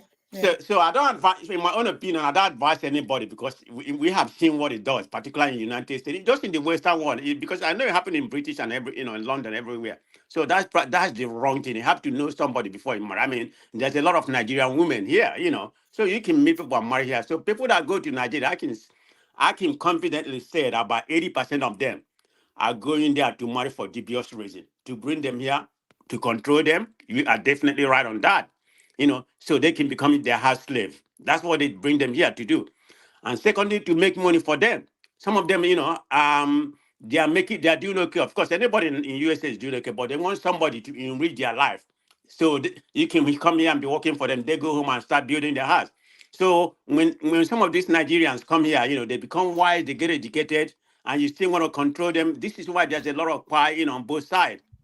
So it's very, very, very common here. I don't even know the city that has the most. Houston, I mean, Texas is terrible. So yeah, I agree Yeah, with you let's on hear that. from Princess Rosie. Thank you, man of prestige. Okay. Princess, can you just go ahead with your contribution? Yeah, I'm so sorry the other time when Man of Peace was talking. I didn't know I wasn't, I mean, mistakenly unmuted myself and there was some background noise. I'm sorry about that. Yeah, to me, I think I kind of agree with what Man of Peace said about men bringing their women to come and enslave them, like turn them to the cash cow. Like I'm here in Houston, I see a lot of that happening, and it has really caused a lot of issues. But the problem here is not the men, it's not the women now that is deleting their men. Like I mean, the topic for today is women deleting their men. In the reverse is the case here. It's men now deleting their women because when they bring them here, they want to make money out of them. The woman is maybe they go to the village, they bring somebody from the stake that doesn't know her left from her right. She comes here, she becomes educated, she becomes enlightened. She mixes up with other women. She now feels she's been enslaved. So now she's standing up for herself. She doesn't want to become, the cash cow anymore. The man's main purpose for bringing her is not defeated. So that kind of brings issues with in their relationship. The man most often end up deleting them. But the other case in Nigeria, the other case in Madam Ruth, I Nigeria, always laugh at those guys. Oh, can I yeah, interject? some of these It's guys are like very they don't they don't but, they don't expect that woman will come here and wake up. That they think she will be asleep like she was in the village forever. Like I mean, my brother, I you can think you come guys are not being fair with your I, analysis. you can come to Houston. There is one place, famous place, it's called Safari. That is their headquarters. So men will go and I stay know there. Houston very well. And in Southwest, I mean, that Bisonet area. I mean. Southwest, Southwest. Every 2 weeks they are sitting down waiting for when the check is coming to pick up the check. And the woman is working her ass off. The men are sitting down. Most of them are cab drivers, and they don't want to even work that much again. They're doing the cab driving PRN. So the woman is a cash cow. So and then and another thing is that these men, some of them they're over 50, and the women they go and marry 20, 21 years, small girls. You get what I'm saying? A time comes, this girl is working all her ass off, making money. After a while, the man is too old. He can't please her anymore. She has become enlightened. She's become exposed. She too want to run around.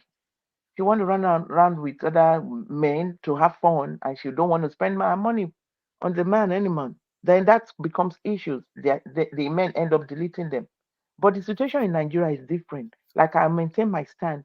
Most of these women deleting their men in Nigeria is because there is poverty. It's more among the poor people. These wealthy men in Nigeria, they have mistresses all over. They buy houses for them. Some buy houses for them at Lekki. They maintain them. And the women, the wives at home, sometimes know that their men have mistresses outside. The wives at home don't stand up to delete the men because they know anyway. It is Father Christmas now. He's doing it for everybody. Let me grab as much as I can from him. In those relationships, the woman, the wife at home, her heart is hardened. There is no love anymore. It's like, okay, you want to go out and have your fun, go out. But as long as you're maintaining me, you're giving me what I want. So, Princess Rosie, Hold on, Simba. Please, Let's bring Madam it that way. Opus, yeah. Kulata is here. I didn't know Kulata knew about women. I thought you only knew Okay, about Kulata, okay. statistics. But Baba was here before Kulata though. So okay, let Kulata go ahead. Yeah. I'm Anybody here that for was there before me should go. Anybody that's there before me should go. Okay. Baba Okay, let me. Charlie Coco. Sorry, Duxie, no, go with your order. Let me actually come off your screen. Go with your order. Okay. Baba Charlie Coco, are you there? Oh, can you Hey, contribute, Baba? Good morning, sir. good morning, everybody. Uh, Greetings to our listener around the world. Click on the like button, share and subscribe if you haven't done so. You see, I've carefully listened to women. I love women. They stand up for each other. They will defend each other. Even when they are doing something wrong, they will still stand up. So kudos to all women. Miss Rosie, kudos to you. Everything you said, only the men that have the blame. Women Yeah. don't have nothing. Women never do anything wrong. So, but the fact of the matter is that you see, the blame should go on both sides. Men make mistake. Women are dubious too. Like Miss Rosie rightly said, they go and marry young men. I mean, young lady. You are in your 50s, you go and marry a lady in 20s. First of all, that young lady will not see the world the way that person in 50 see the world. So that is contradiction right there. So who am I going to blame? Is the man marry a young lady that is too young to you.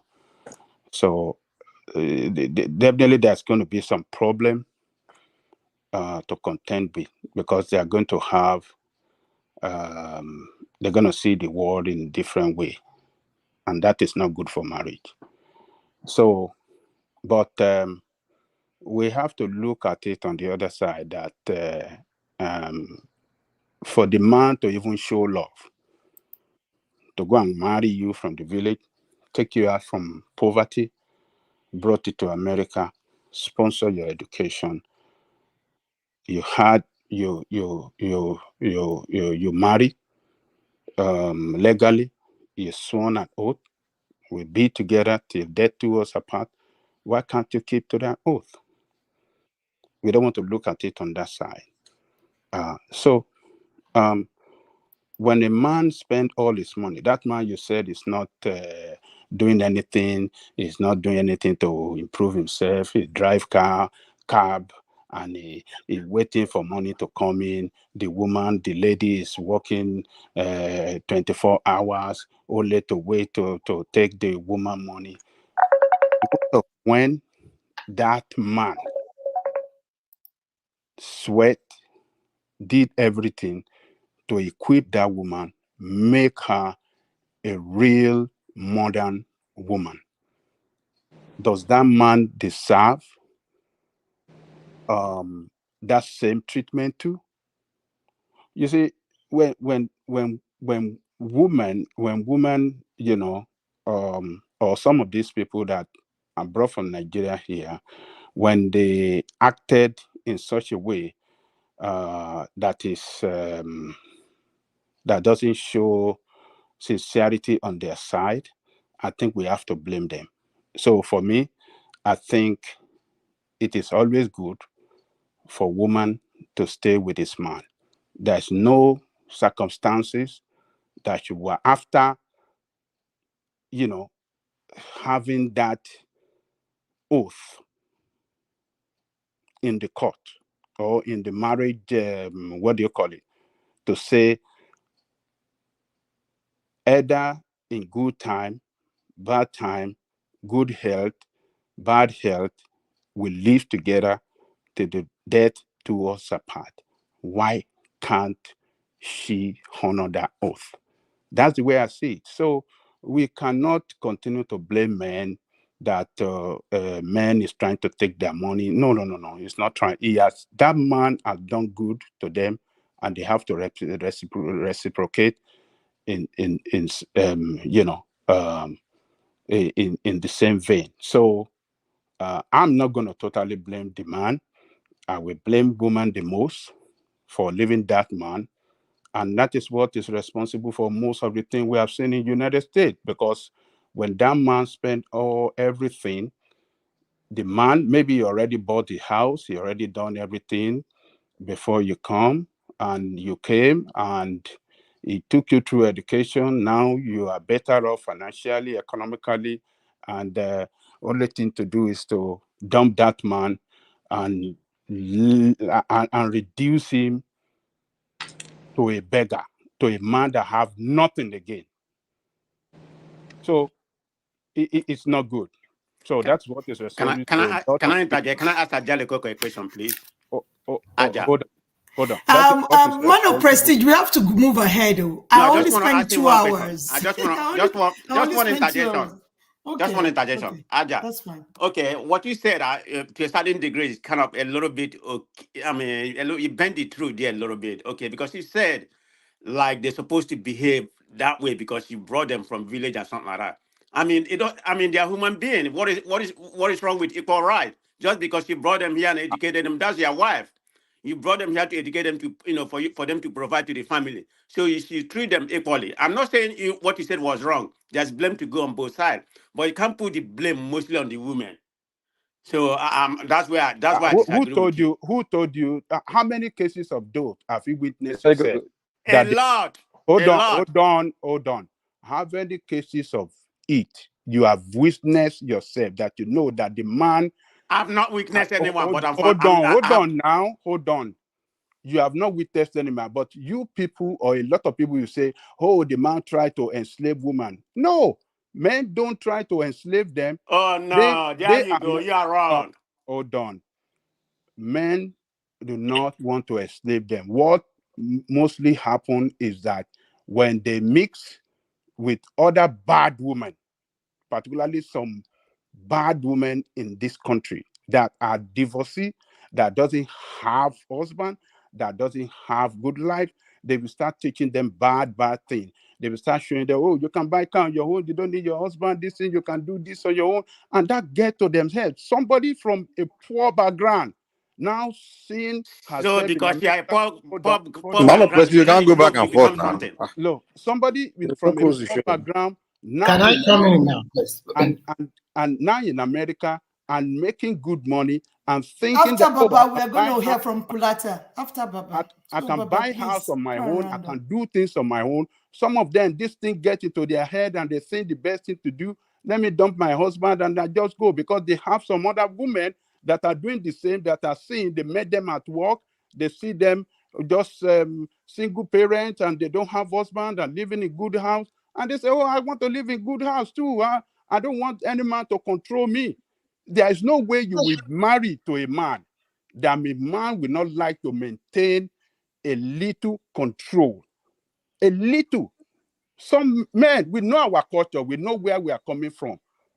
A little, somehow, oh, I don't want it this way. Let us do it this way. You know, we don't blame men too much, man. That women should share greater part of the blame for You can't perpetuate. You can't come to America and perpetuate your culture here. This is Western world. So I don't. I Man disagree of with you. Prestige, please let's hear from Kulata. I have to move ahead because AI is here. Madam Zita is here for this topic, so But she I wants to am hear here our view. before Kulata and AI.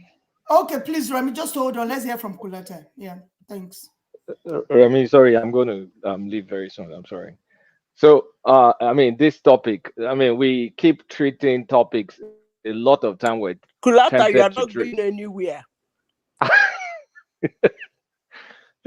A lot of times we're tempted to treat topics as black and white. I've seen both sides of this argument, right? A lot of it has to do with cultural differences. When you're living in the US, you behave like the US. When you're living in Nigeria, is Nigeria. So whenever you decide to kind of like try and mix stuff up, things happen. So I've seen the situation. This is even a personal friend that got married to his Nigerian born and raised girlfriend, got married. It did not work out. She did all the typical new feminist behavior. No, I mean post feminist, not the traditional feminist, the post feminist, that it got to the point where the next step will have been violent. So I normally will initially I'll normally say it's better to find your partner where you live, right? Because if you're living in the US, the person, if your partner is in the US, she will understand the culture of the US. You guys will know that it's not an abomination, for example, for a guy to take the trash out or to wash the plate or something. So, but if you're living in Nigeria, that never happens now. Someone will bring Ushuka for you to give you omission or to wash your hand before you eat amala. But those kind of things don't happen in the US. So on the flip side, when a guy can't find a partner in abroad, and then they go and take someone in from Nigeria, they do forget that you're taking one person from one culture to another culture where she will get to the West and see that, oh, I have a lot of rights. So the guy's expectation is Omishanwa level, Oshuka, kneel down and all. So they happen to bring the person, trains her. A lot of times is stereotype. They become a nurse. They work two shifts. And one thing that is very critical in relationship is you guys need to be able to know what you can stomach in terms of the man, the man's finances versus the woman's finances. Natural order is for the man to earn more. That's natural order. But the modern order is it could go both ways. So if a guy is not earning well, trains a nurse, definitely being in the West, a lot of the financial decisions will now be made by the woman. That is not natural order for Nigerians. So that creates a resistance, a friction. So respect is one of the things valued most in marriage, regardless of culture. But with African culture is extremely high.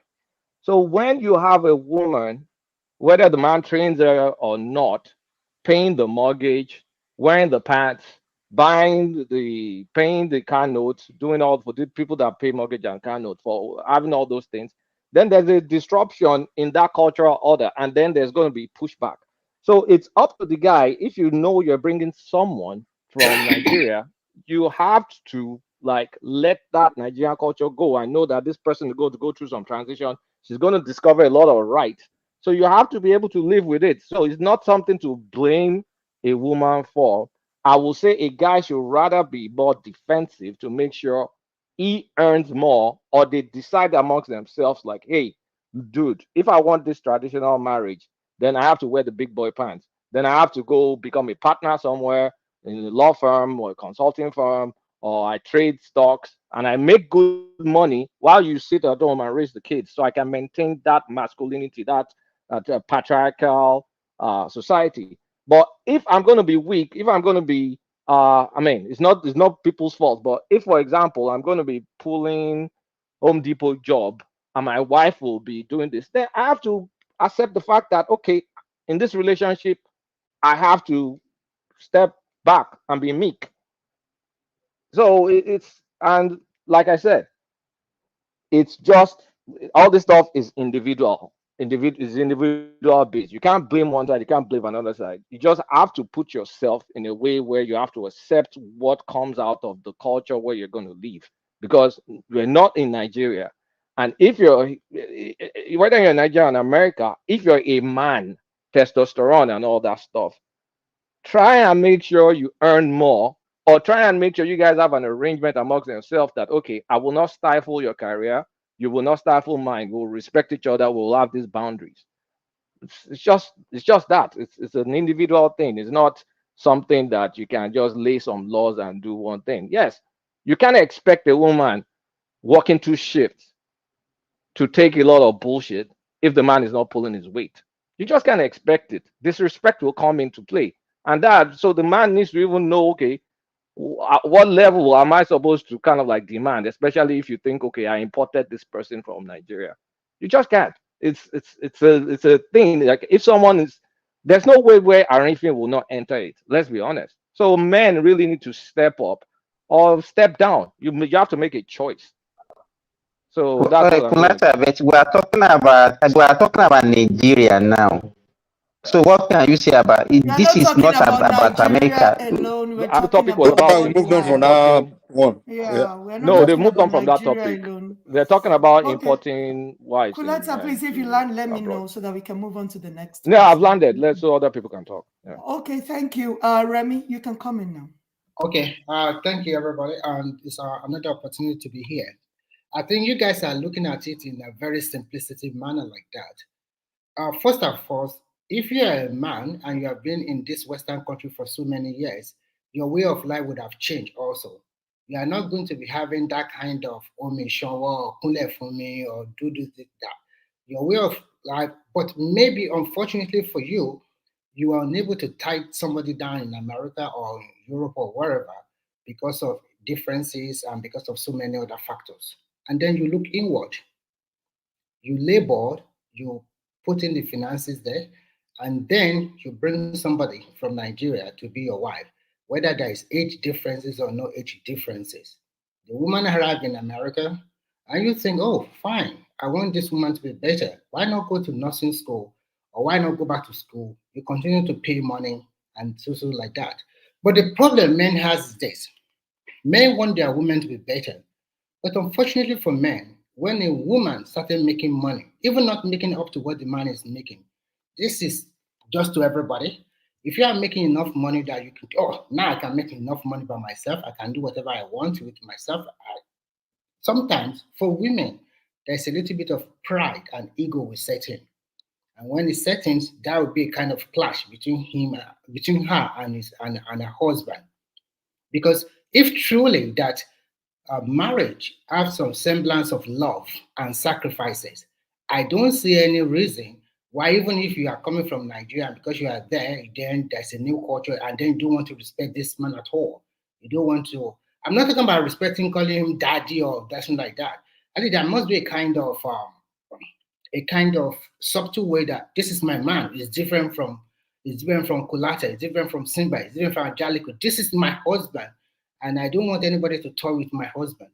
And I see a woman coming from Nigeria have the culture and a good culture and a good ethic from Nigeria, and coming to America, and because she can make money, even not up to the man, because she can make money, and then she also said that, oh, I have a lot of right. Then the next thing start to disrespect the man. I see this thing two way. If you are in America and you are looking for a woman, and then you see a lot of women in America, the way they behave, the way they do, you don't want a divorce. You don't want to divorce. You don't want this kind of woman too. Everybody have different choices. Oh, I cannot marry this kind of American woman. Maybe if I marry her, she can cheat on me. She can sleep with anybody. She have a lot of rights. I don't want this. Why can't you go inward and bring somebody from Nigeria? It's a very delicate situation where we find ourselves because we are in a modern world. For me, I would say this way. If you bring somebody from Nigeria, you try your best. The moment you see that she tried to lord some things over you, just walk away. Ask for divorce. Ask for just all those things you put in there, just forget it. Finances, and if you have children, find a way of finding who's going to be in custody of the child. If you are going to be paying child alimony, that is your take. Because you must have a plan from the beginning. If it does not work out, what are my losses? Can I count my losses? If I cannot count my losses, I better look for whatever I can find in America and stay with her there. So if you don't have a very good plan from the beginning, because people always think it's going to be rosy. Like I read the book, the first 10 years of marriage is very super. After 10 years, a lot of things are always certain if you are lucky to still stay with your man. So I rest my case here and let's continue. Okay, can we hear from Zita? Dumsi, can you please? I have not been listening. Is there any way you can run what is going on for me? Oh, okay, we are talking about some men that prefer to go and bring the woman they want to get married to from Nigeria. So a lady made a video that she would never advise anybody to do that. That she's totally against a man going back home to take a wife and bring it back to the Western world. That the women, they don't cooperate after a while, that you have to sign prenup with them, you have to, so she was just like all over. She doesn't agree to that. You should look for a man, a woman, wherever you live in to get married to. So that's basically what we're talking about this morning. Okay. Yeah. Let me start by saying that on our done, no. Everybody. Thank with you. The panel. On our done. Thank you. Let me start by saying that marriage is not a theory. It's something that is very physical and spiritual. I will say this. Love do happen. It's not in a place. It's not in a color. Neither is it in a nation, ethnicity, or in character, I must say. Then, before I go further, I want to say this. I noticed that most human beings on earth, we as human beings, even at the age of 50, we don't really know what we want. Get them by the side, interview them. They will ramble, talk everything and mumble it. At the end of the day, you find out that they don't really know what they want. Now, why did I say love do happen? It takes love and what you want in marriage to sustain marriage. Very important. Love and what you want in marriage, not what you want in life, but what you want in marriage for you to be able to sustain a marriage. If you are the type that marriage actually doesn't really mean anything to you, you gamble with it. But if you are the type that marriage to you is an institution that should not be defiled, you will never gamble with it. Why do I say this? Most people on earth don't know where their problem is. They don't actually know where their problem is coming from. But I will ask any man, any woman to first of all acquire wisdom. Wisdom prepares every human being. It's an alert. It alerts you in every situation. The result we get in life most times depends on our wisdom. The way we handle situations in life that result to catastrophe, to pain, to hurt, depends on our wisdom. If you do not examine your past, your failures, the fruit we continue getting will be failures. Why do I say this? When you are in a relationship, hallelujah, praise God, these days, they go into a relationship. Hello, are we still there? Everywhere is quiet. Hello? Do you want us to be interjecting or what? No. I mean, it was we are there, listening. so I was just trying to see if I'm here. on. Yeah, we're here. Okay. Yeah. So, most times, hallelujah, praise God. What am I saying? Hallelujah, praise God. For me as a Christian, these days we do relate in form of relationship before we get married. Now, that's why I keep hammering on wisdom. There are some alerts if you have wisdom. When you are relating with a man, you are relating with a woman, there are some alerts.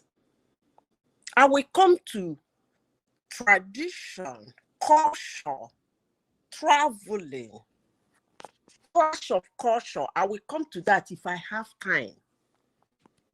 But let me talk about wisdom, because I mentioned wisdom. It's very profitable. First of all, who are you? What do I want in my marriage? Wisdom. When you see that little alert, don't call it little. I will tell you people this. I won't call his name because he's a very wealthy man today. I don't care. I don't give a damn. I left him because he came back, removed his shirt and put it back in the wardrobe.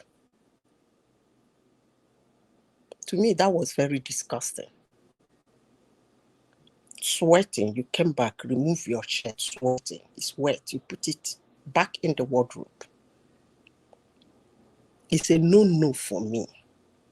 Already, I have come in to clear every mess, arrange things, keep things everywhere, and you didn't notice that this baby you are dating is Madam Don dating. So why will I manage you because you come from a rich family?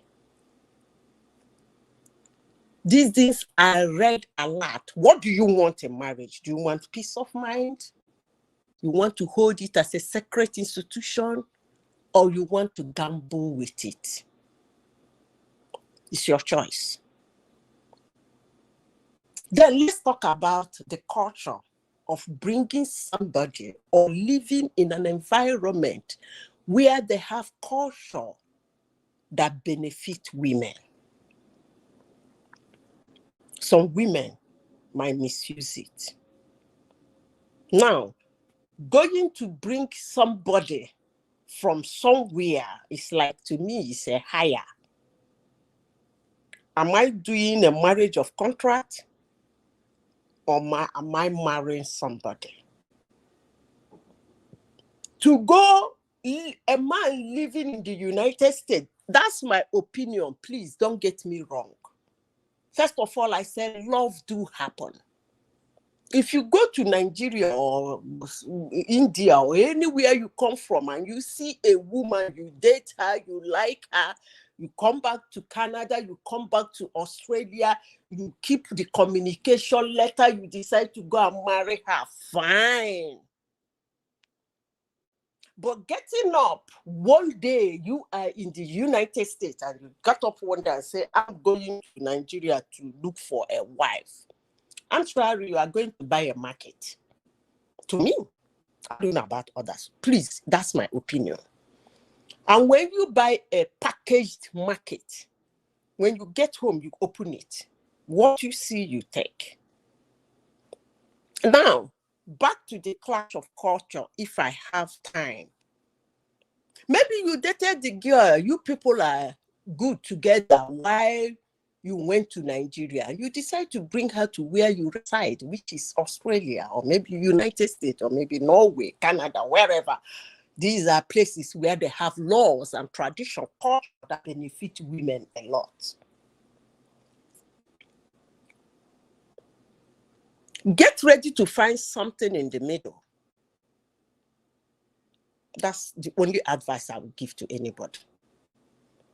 Get ready to look for something in the middle. Don't take it too far left. Don't take it too far right. Remember, you know, in Nigeria, when a man comes back from work, they greet him and get his food ready while he freshen up. Now you are in a culture where maybe you have to even come back before her. Could you please go to the kitchen and get your food? There's nothing wrong in that. That's why I say, what do you want? Find something in the middle. Or maybe two of you walked in. She has to start preparing the food. You can help. It's not a big deal. But if you know that that is going to be a big deal to you, don't. That's my advice. Unless you want a marriage where you want to gamble. Because there is going definitely to be a clash of culture. Definitely. So Do a lot of not people, overrule that. a lot Let of me the tell men you wouldn't agree this. to that. Let me Zito. tell you this. Yeah. I married a foreigner. That's why I am saying this. It's like bringing somebody from another culture into another culture, but this one is more serious. I will tell you people something that will shock you. When we got married, after everything, my husband, their family have a burial ground of their own. If you know the surname in Chicago, they have a place they call them. They call it Norwood Park. They have a burial ground. After wedding, they took me to the burial ground, graves already prepared. In excitement, they say, my dad is here, my sister is here, my mother is going to be here, I'm going to be here. My sister said, this is your own. I was like, what? Are you kidding me? I was like, wait. You mean I have a grave? When I go to him, I say, hey, guy, you see that thing you try? No try am again, no, na sacrilege where I come from. You mean I don't dig grave already, they wait for me, make I come. I was so furious. To them, it doesn't really mean anything. The father is an estate mongo. They just did everything, like somebody planning his life. Everything. My sons, when my son married, this is where he will lie. This is where his wife is going to lie. And then the children can make their own grave. What are you talking about? You are talking about people who are so civilized that they even plan, knowing fully where they will die. But to me, you are just reminding me that you're going to kill me one day. And another one is the gun. You open a whole room, there are 36 guns of different sizes and shape. And like, my grandfather has a great-grandfather, my grandfather handed this one over to us. So what the heck? Where I come from, you should be pointing at lands and houses your parents give you, talking about gun. So what am I saying in essence? I don't want to take you people's time to go to the little things that we are like, what? You mean you do this? You mean you do this? I remember the day I prepared something I feel is sumptuous. I was like, what? It's actually their meal. But there is something they remove. In Africa, we don't remove it when we cook that kind of a thing. And it was like, what the heck is she doing? So these are little things that when you want to do that cross culture, you must get ready to find something in the middle for that clash of culture, because definitely it must come. It is a must. It must come. Thank you so much, Very Zita. little thing can break a marriage, in the sense that after 5 years, when they sit two of you down to tell you why you broke up, you were like, but it didn't really mean that we would have. Have you ever listened to people who divorced before? They will tell you, if it is today, I'm sure I wouldn't have divorced. I would have handled it. Anyway, I don't want to take all your time. Thank you, Lucy. Thank you so much, Zita. I really appreciate your contribution. Let's hear from Forefathers. Are you there? Yeah, I'm here. Thank you. Greetings. Thank you for having me. Yeah, greetings to everyone on the panel, to the chat and the viewers. Yeah, the main topic about 70% of women in Nigeria being jailed because they killed their husband. It's not surprising, isn't it?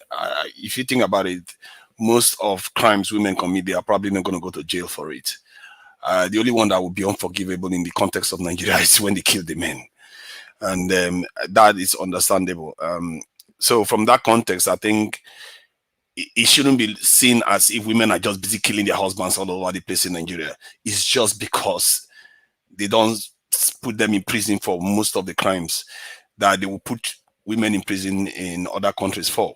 Like in the US now, they put quite a lot of them in prison for drugs and other stuff. In Nigeria, they wouldn't. They wouldn't. They would just overlook it and, you know, slap the lady on the wrist and she goes away. In terms of, you know, having partners in the West, I think it's based on choice, isn't it? Because there are men in the West that deliberately leave the West to go and have partners from other parts of the world because they feel the Western women are a kind of too their approach to family life is very different, and their focus on family life is less. They don't. Many of them don't even want to have children, and that's something. If one wants to consider having a partner in the West, you have to keep that in mind. It's not like many of them want to have 4 children. 4 children is on the high side on their end. And if you look at the birth rate in the West, they have many of the Western countries have 1 point something birth rate. It means a lot of them are not even having children at all. And so some of the men that feel like, you know, they want to have a family, if you want to have a big family and you want to do it in the West, and with a Western minded woman, it's gonna be tough for you. And because of the challenges, having children in the West is also very expensive. So you have this thing they call passport bros, and men go to different countries, and according to what they said, the original passport bros were white men, isn't it? They go to Thailand, they go to Philippines and various other countries to have children, and want to have a traditional family life, and then they get those things from there. And if you are in the West, as an African, if you don't think you have, because it's harder to find our women in the West anyway, compared to European women, they're everywhere. And the women that we have that are in the West, they also have the same mindset as European women, because most of our women that come to the West, they very, very quickly sign on to the way of life of the West. Very, very quickly sign on to it. And so you are not likely to, you have to say, why would you bother going with a Nigerian woman in the West when there are European women that have exactly the same mindset? As a matter of fact, European women may even be more benign from their point of view, because they are not very, how do I put it? They don't challenge their husbands the way our women, the ones that come recently, do actually. People get the impression that European women are just, challenging their husband, being all masculine. They are not like that. They tend to be more laid back, and the men too tend to be very laid back. They are the ones that instituted that's a kind of put all these changes in place anyway, because they felt comfortable enough to say, okay, everybody gets loose. You don't have to have many children. We are prospering enough. We have enough security. We don't have any problems. But for me, if you want to start copying what they are doing in the West, then you have not used your tongue to count the number of teeth in your mouth well enough, because we are not them. And if you look at the Asian, like the Chinese and others that try to copy some of the stuff the West have done, many of them are rolling back. They are having a lot of trouble now. Just this week, actually, the Chinese leader was basically begging his people to go and have children, because they are closing schools down and they are not having children. And how they are going to keep the economy going is going to be difficult without people. And they have to look at exploring having foreigners come into their country, or make them have children. How are you going to force people to have children because having children is a lifestyle. You can't just change your mind overnight and start say women should start cranking out babies. It's not going to happen that way. And we have to be careful we don't fall into that trap. Because for me, family life is very, very important to a society like ours. At this stage, we are not in the stage of the West at all.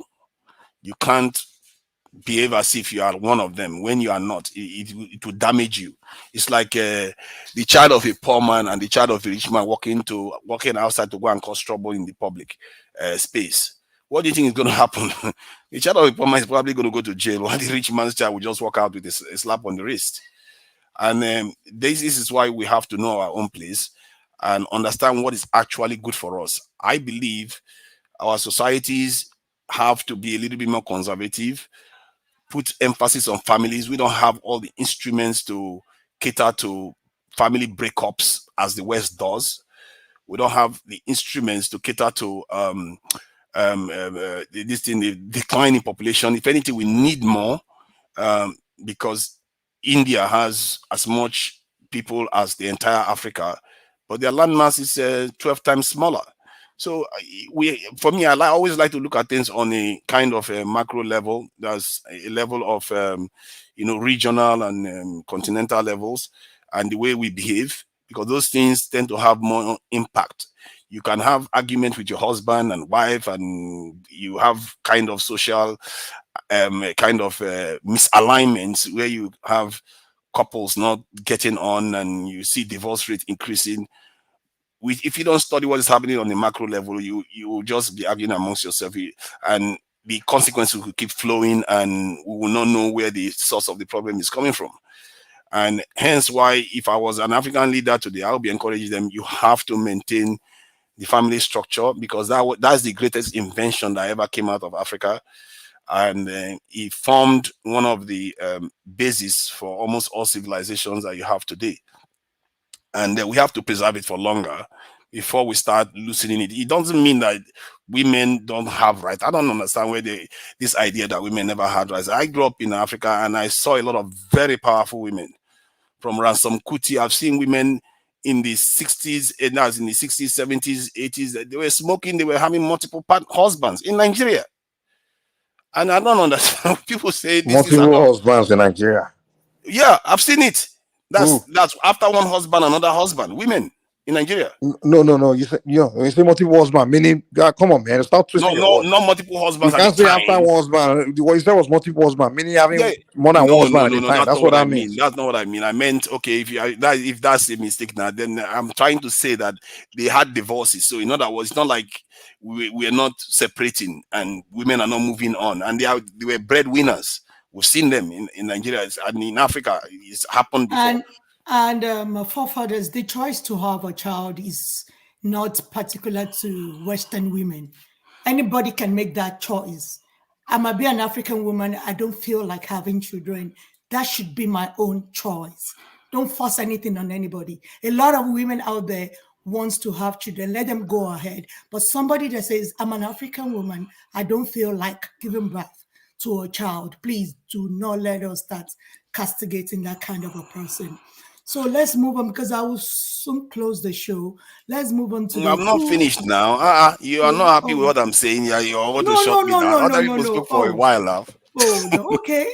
Continue then. I like to hear my own voice now. You don't understand that. Okay, continue. No, because you were late to the show. So that's why. You can increase your hour by an hour now. Yeah. Báwo ni o ṣe sọ bẹ́ẹ̀? Ṣé wọ́n lo mọ time tí mo fẹ́ lò ní tó ní kí n kí more time available. Àwọn èèyàn tí ń wọlé, they are enjoying the show. They can shut it down very fast like that. Okay, continue for others. Yeah, thank you. So I've seen powerful women in Nigeria. They've done things, and even in villages and in towns everywhere, they get things done. And I think it's a kind of how do I put it? It's a kind of myth somewhere along the line. The West, they are very, very good at this. Whenever they want to create an agenda, they make it look like, women are oppressed all over the world. In reality, most of the stuff men do is for the women. Let's face it. It's for the women. And if you look at the hazards in society, it's the men that face them. It's not the women. The men are designed to serve and protect the next generation and their partners. That's what men do. This is what they call, you've heard of the idea in the West where they talk about the white woman's tears. Because the moment they share their tears, and for whatever reason they are sharing their tears, our blood will flow. because they understand these things. The power women have over men is great. And I've actually said it before. Evolutionarily, we as men are basically appendages of women. We are designed to protect, provide for the women to create the next generation. That's basically what it is. Hence why men are more risk taking. They tend to perish far more than women. They tend to have shorter life expectancy. They tend to actually be more stressed in life. Most men, a lot of men, far more men go on in life without going to have to procreate compared to women. Far more men do that. And it tells you what our purpose is. Our purpose is to protect and this is assist in procreation and protecting, ensuring the survival of the species. And that is what we are. And we can dress it up all we want, like we are in control of everything. We know full well we are not. And women, I must say, you guys know it too. You can make men do stuff. You know what you can make men do very, very easily. If you look at, even in the Bible, you hear about the first man, the strongest man, the wisest man. What brought all this, Nigeria, we are not all these Christians groups here. down? This doesn't follow the Bible. You want Don't me say to? that. You want me to go with this the No, the Olokun host doesn't believe in the Bible, man. So don't come and and the use that Yoruba for it. pantheons? I don't know about the No, story she about the doesn't believe in Yoruba. that either. See, Man. She doesn't believe in religion. you know about the Yoruba. I know I'm not a very religious person. I'm just going from the facts of the Bible itself. If you go into the Yoruba pantheons, you probably see the same patterns repeat itself. Women are not completely helpless. We've seen them in history when they want to do stuff. It's just that men have different roles. If you ask me, biologically, women are far more important than men. In terms of potency, men are more potent because you can have one man have so many children. But because women, the reason why women are more valuable because there is more scarce resource. You can't have with one woman. It's not enough. You can't create a society with one woman. So you have to protect them. This is why we protect them. And because we as human beings, our children, when they are growing up, it takes a long time for them to have common sense, not to kill themselves. So you have to protect the women long enough for the children to grow so that we exist in the world today. I think men But have done their work so Well, we well. have police today now. You don't. That is Police the is point I'm protecting. getting Huh? to now. That's the point I'm getting They to. don't need you The men, anymore, man. They have 911. but exactly. Men have done their tonight, work so well Naija, that women think they don't need men anymore. to That is the Naija, problem now. Naija, you're speaking a lot about the natural order at the macro level. On the micro level, what this topic is essentially a conflict with perhaps a stronger woman. How does the man, a Nigerian man, Nigerian culture in the West that imported a wife, handle a wife that all of a sudden became a nurse, makes more money than him, and I mean, kind of like shifts natural order? That's where we have a lot of conflict. That is a big one. I think one of the things I've said before about this is that we don't have any support for people that are moving overseas, and we have a lot of them moving overseas now. In the UK, we have almost 200,000 moved in the last 4 years or so. And nobody is really talking to them and supporting the men on how to make sure they adapt when problems show up, because these problems are going to come. There's going to be, the women are going to change, and then people will start pointing fingers, and it start leading to a decay in a relationship, and our society will become stressed in the West. And if you go to like social services headquarters and you go to courts, we are overrepresented there because of this decay. And I always say to our people, how is it that whenever we do stuff, we don't have any way, any instrument to support our people? They just go anyway, we just send them, and we just fall victim after victim. And most of our children, because of that, because the families will be failing, the children, do you think is going to raise them? The kind of people you don't want to raise them at all. And then we start having the kind of delinquency you see in the African American communities.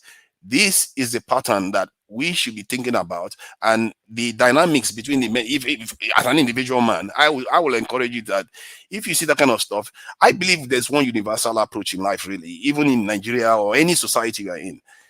If you are with a woman, So, Naja, you you have to mentioned. be. Go Yeah, go ahead. ahead. Yeah, if you are with a woman as a man, you have to be worthy in a way that by that I mean you have to be in a position whereby you are not threatened in any way. In other words, you have So, to Naja, be your own person. let me say this to you. Very important. You mentioned the African American community. Don't you think Nigeria, yeah, over there in Nigeria, we have this culture of emulating Black Americans. Like it's almost like we're adopting their culture. It started in the 80s. Today, it's almost like our young people have completely adopted their culture. So, Yeah, yeah, what do you think? it's a tricky one, and this is it. We are falling in there now. We are already lining our people up. This topic is dovetailing into that to an extent because So, we are lining our societies up to become like that in the West too. Go ahead. Take this along with it. Nowadays, the young folks, we ask each other before what's your body count? If you know that, I think a lot of people know what they mean. What's your body count? Almost every Black American slangs you hear in Nigeria now. The Oh my Nigerian God. youth are saying the same thing. Body count, side chick, baby mama, everything. Yeah, And like, when are they learn all these things, man? TikTok. yeah, To it's happening Naija, from to internet now. Naija, Yeah. Naija, Dupe was telling you to round up the other time. You are taking too long time. Round up and let's go to another. No, now He this has is to church go. sermon He for has me. to go. He have limited Yeah. time. I will round up quickly. I'll like round up quickly. Let me round up quickly now. Round So up. the idea for me, I think if you want to be with a woman, don't think that you are just going to use because you are a man, the structure you have in the Nigerian state to just tell them what to do in the West. You have to be in a position whereby even if she walks out of the door, walks into Prince Charles's palace, you are still a viable man that anybody will want to be with. And for that, you don't need to oppress, you don't need to tell the woman to do anything. She will willingly do it as long as you're doing your job. Your job is to provide and protect. Do your job, be loyal. If she throws you out of the door because you put your shirt in the wardrobe without cleaning it up, then it's on her. I tell you, it's on her. Because how do you throw a I'm gonna loyal forget it, human man. being Naja will away? never round up, man. How do you throw a Oh, loyal yeah. human being away because they put something? I guess it's an individual thing, isn't it? Because they put something in their shirt in the this thing. That is a man's life is different. A It's woman's Deuce even level say of yes. hygiene is different. So you to throw loyalty You don't is know the holiest good Naja of no the dey human round up. heart. Forget that one. Yeah, I'm here. There's You'll no be the one way. If you shouting do on me, Naja floor, Mike. you gonna talk I for don't 20 understand hours you, straight. Mike. If I talk now, This you'll be the guy, one citing the man. You'll be the one I'm citing the man. So just that's why I'm not saying. talking. I'm just Let them saying. be talking. I'm there's no trying to way round up Naja will now. ever I'm round up. trying to round up. You're People not have letting to me shut round him up. up We're not before going you. to round your forefather I'm trying to because round I up. do all this See, thing. Yes, Let because if I Jadewale talk talk, now, man. they We will are not rounding feel anything. Mike, We know you'll be you. the one that is Adewale citing talks for a them. long time. He's going to start soon. Oh, Give me Let him talk. one minute. You have 1 minute. 1 minute. I, 1 I minute. want to round up which quickly. 1 minute? That's what I want to You've 1 say. talked minute. for longer than I swear. everybody. You've taken Let me like time it. Let me time it. 50% 1 of the minute. I stage. swear. Please, just give me Guy, 1 don't do, minute. man. I beg. 1 minute. Come It's on. nothing you're telling 1 us minute. that's I will new. time it. I'm timing it now. I'm 1 not minute. giving us any wisdom that's new, I beg. So Come Okay, on, you man. can go ahead, Yeah, forefathers. yeah, 1 minute.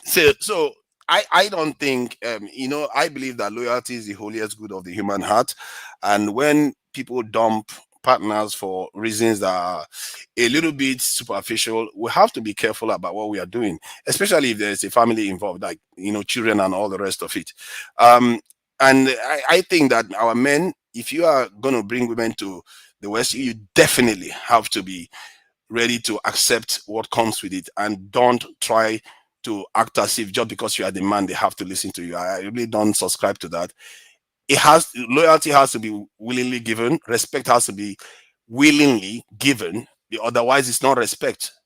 You see what I mean? So let's take it easy and let's try to support each other, because we all know families that are having trouble in the West. Let's try to support each other until we start having maybe proper bodies that is going to help support our families when they go through this type of distressful situation, because we don't want the West to raise them.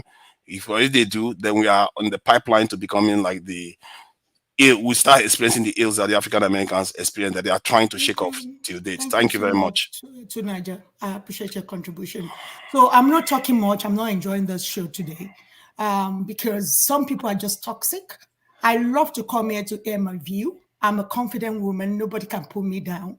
So, Mike, and I'm disappointed at you today too for citing somebody that's so toxic to that level to come up here, start saying what the person is not supposed to say to me. I come here to enjoy myself. I'm not getting paid or anything. I love to just come up, on woman's show to just air my view. So some men don't like it when confident women come up to air the view. They just want to shut you up. They just don't want to hear. I'm just saying this. I come here every Sunday. Let me say something, man. I come here every Sunday. If you know you are too, you are too proud to listen to a woman talk, please do not come on. It's not compulsory. This is my show. You can come later. One man is going to start his own show. You can air your view there. It's not compulsory you come on my show because I'm too confident in myself to tell you what I feel and what I think. So if people come here to shout me down, it's not going to happen again. I'm just looking at it that this is the first time the guy came here to come and do that. That's why I just let it go. Normally, I won't even allow that. And Mike, you came on and you start siding him. Wait now. Let me explain myself. Let me explain. Okay. I didn't witness the entire argument between two of you. When I came on, like 2 minutes after I woke up is when I came on. I woke up late. As soon as I woke up, I'm like, oh shit, I missed the show. So in the middle of that moment I woke up is when you guys just saw. It's probably like later part of the argument is what I saw. And so I missed it. I didn't get the whole context of the argument between two of you. So that later part of the argument is what I saw. I just saw that he's trying to talk. He kept on stopping him and stuff. So I just thought maybe you don't like what he's saying, his opinion or something. But I missed the beginning or whatever started things between two of you. So I think it's my mistake. I should have at least trying to understand what's going on between you two. What I just saw was he's trying to talk and you almost like just didn't want him to say what he's saying. So I just came in and said, Dupsy, I said, just let people express their view. If you don't like it, so my fault. But to you assume that I saw the whole thing. I witnessed the whole argument. I don't know how it started. Even later, he said he called his mom something. I'm like, wow, I didn't hear that. I couldn't even believe it. Like, wow, you would say anything like that. So that's why I'm like, wow. The comment section and start abusing me there in the comment section. Yeah, exactly. So I mean, I don't know what. So that's what I'm trying to say. I missed exactly how it started or what happened. I just came in like right towards the end. As I woke up is when I saw this. I just came in, and I can say that the part of the argument I saw was like the last 1 minute of it. I just came in and saw two of it. Like he's trying to talk, and he kept on trying to stop him, but I didn't know it was because something had happened earlier. I just thought someone is trying to talk and he just don't like his view. So that's why I came in like, do you see, if you're hosting, I'll let the guy just express his view. But not because I was trying to get in between what's going on between you two or taking side. So I apologize. No, maybe next time I should just Mike, you're my person. Next time, just ask what was going on. Yeah, exactly. Maybe that's what I should have done, but I didn't know. So sorry, my fault. I didn't take side at all. I just want to make the show flow. That's all. You're my person. You do that always, and we appreciate you. Thanks so much. Let's hear from Adewale before we close. So, good morning, everybody. I think this is the first time I've been listening to the show, but this is the first time I will make comments. Can everybody hear me? Yeah, perfectly. We can hear you. Yeah. Awesome. You're doing a good job, Madam Dosi. You're doing awesome job. Speaking to the topic that you brought forward today, I'm going to be a little bit, people are not going to like what I'm going to say. And I'm not going to be on the side of women today. I've always, I love women, but I'm not going to be on the side of women today. Please, before you continue, can I ask a question, please? Please, sir. That what you have on the represent you. What does that image represent? That was when his wife beat him up. His Nigerian wife came to America and beat him up. That one is on the political side. No, it has nothing to do with this show. Okay. Now the beating they beat up now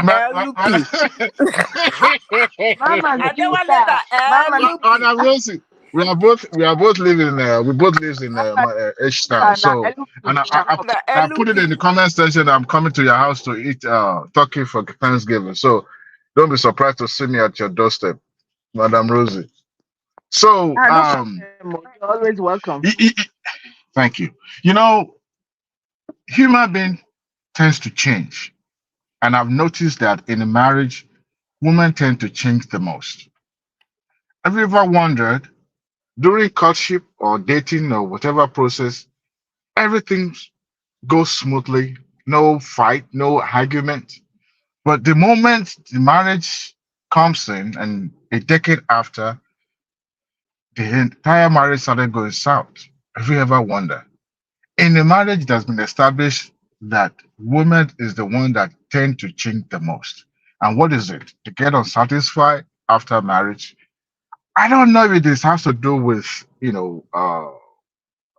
what do you call it? Uh, uh, what is it? You usually use this word. It's not emotion, but it has to do with, God help me. But It's what a power man now. that Mood no, swing. no. Mood swing. Yeah, the one that usually lead to mood swing, more like hormone changes and all that. Yeah, it's The hormonal. same character, okay, the same character that enter into the marriage, the man stay consistent, right? But the woman expect more, expect more. And I think it stems from the mistake that both of them made before entering into that marriage. Number one, people hardly ask questions during courtship. People had, because of fear of we don't want this person to run away. They had questions such as how many kids do you want to have? How much money do you want me to make? If there's a health challenges to the marriage, how would you be able to handle it? What is the value of this individuals coming into marriage? But you see, life changes. The person that have today may not have tomorrow. And sometimes, I'm not saying all women, but sometimes, even men sometimes cannot handle it. And for those who actually traveling to Nigeria or travel back home to pick a wife, see, I will call it oligbe oligba. It is same mindset. If you look around your environment, because the world is going global, you want to retain your culture, but at the same time, you don't want to get married to the host country where you live at. Fine, that's your choice. But when you go home, who do you think you're going to attract? Somebody with, oh, this is a God sent husband from abroad. No, somebody who is already preparing ground to say, okay, if any man showed up from abroad today, I am ready, I am willing. But you see, I'm not saying everyone back home is bad, but when you're also bringing people to where you live at, we're talking about clashes of culture. And you see, and I've noticed African people tend to change their cultural orientation to the host country, most likely. Yes, when you live in a room, you behave like Romani, but at the same time, you also have to retain what makes you the identity for who you are as an African. African culture is patriarchal is a patriarchal system, right? Yes, you may not like the system and the culture where you are coming from, but there's a way you can couples now can uh, use both to their advantage. Things that you've not been doing in Nigeria, now you are now doing it abroad simply because the law permits you to do that. Now, if a man is not abusing you emotionally, physically, but providing for you and be present, that is the key word, be present in that marriage, and yet you are not satisfied now, and you still wanted more, then there is a problem. That means the selfishness of both. I'm not trying to castigate the woman now, but the selfishness of both now comes to play.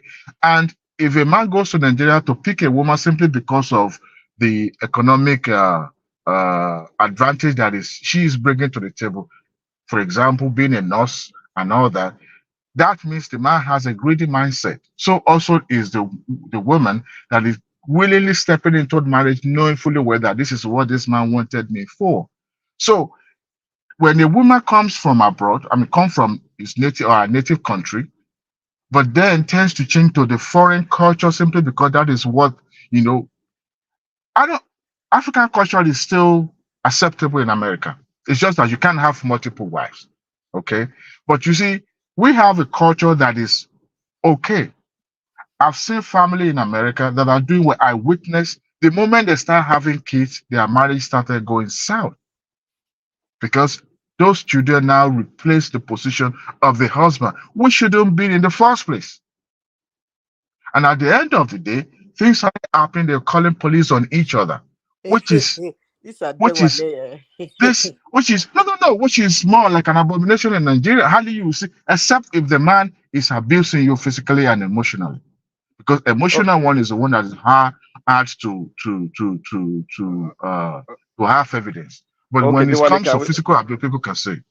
Diwali, can you take this? Can we take a practical example? Let me paint a quick scenario. A woman nurse does 2 shifts. They have 3 kids. The man works in UPS. So the woman essentially earns like double the guy's pay. They have 2 car notes. They have a mortgage. The poor one pays more. The woman pays the 2 notes.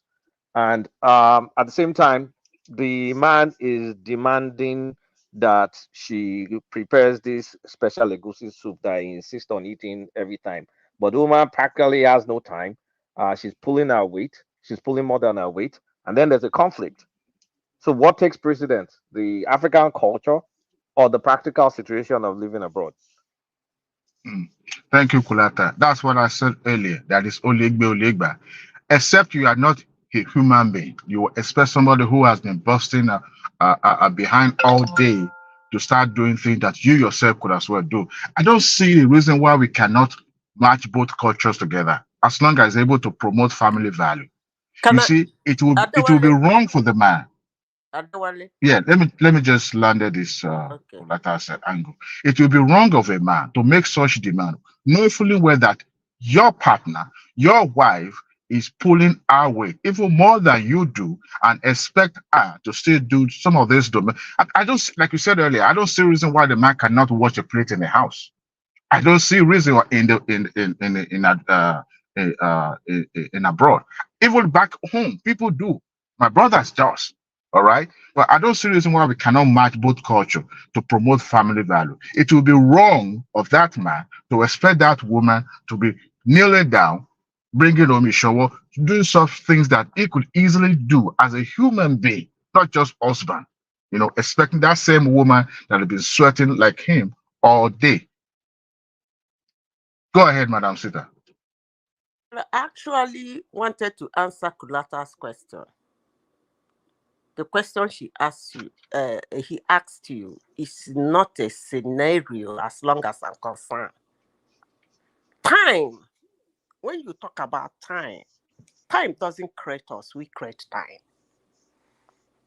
That is one thing I do not take from anybody. I don't have time. No way. I don't take that. It's a no-no for me. We create the time. That being said, let me say this. Otherwise, you said you can mash the 2 cultures together. When you mash 2 cultures together, there's actually going to be a clash. There should be a clash. And that's what I'm talking about. A woman who is busy, that's why I keep saying, what do you want in a marriage? A woman who is very busy, that knows that her husband like a particular kind of a wussy soup. Now, let me say this. That he liked that a wussy soup might not be that he liked that a wussy soup. It might actually be that he likes it the way you cook it as a wife. Because women have a way they prepare some things. I have seen people say it. I've seen my husband say it. I don't like the way my sister do this. I prefer my wife's own. The taste. Yes, it's the same ingredients, but somehow some people have wonderful hands. And you are saying, can't the man go to the kitchen and prepare the egusi soup himself? That is not the issue. The issue is not preparing the egusi soup. We have to bring this thing down to the root of it. The issue might be when this woman prepared this soup for me, there's a particular way it tastes. I don't know how she makes it. How I wish she can just make it for me. I am longing to have it. Madam Zita, please, can I ask you a question? Let me finish before I lose my thought. I said, we create time. Actually, I know she's not a robot. Even robot do pause. Even robot, there is a stop button. She can create time. Thank God we are in the Western culture where they have 24 hours of power supply. I want to make my husband happy. He likes this egusi soup the way I make it. One day I go out of my way, make it in a big quantity, share it in small plates, put it in the freezer for him. That's why I said, when you are going to that interwoven culture, please remember you must find something in the middle. Whereby you cannot find something in the middle, you are gambling with your marriage. Now, Madam Rosie, ask your question. Yes, ma'am. Well, like you are saying that we have to create time, right? Time don't create us. But what do you expect a woman that she's gone all day to work. She came back, she said, maybe she's a nurse. She's standing, bedside nursing, standing up, running back and forth. All her feet is hurting. She comes home, meets the man at home. The man is sitting down with his stomach open, watching TV. We're expecting the woman to come and fix dinner, come and make the fufu and bring the soup. Is that fair on the woman? But because there are some men, even if you make the frozen soup, they tell you they don't want frozen soup. They want freshly made soup. You don't freeze it. They want it. Maybe you make the soup every that three is days. They why don't I want frozen said, food. who So are that's not you? fair on the woman. Wait, that is why I said, who are you?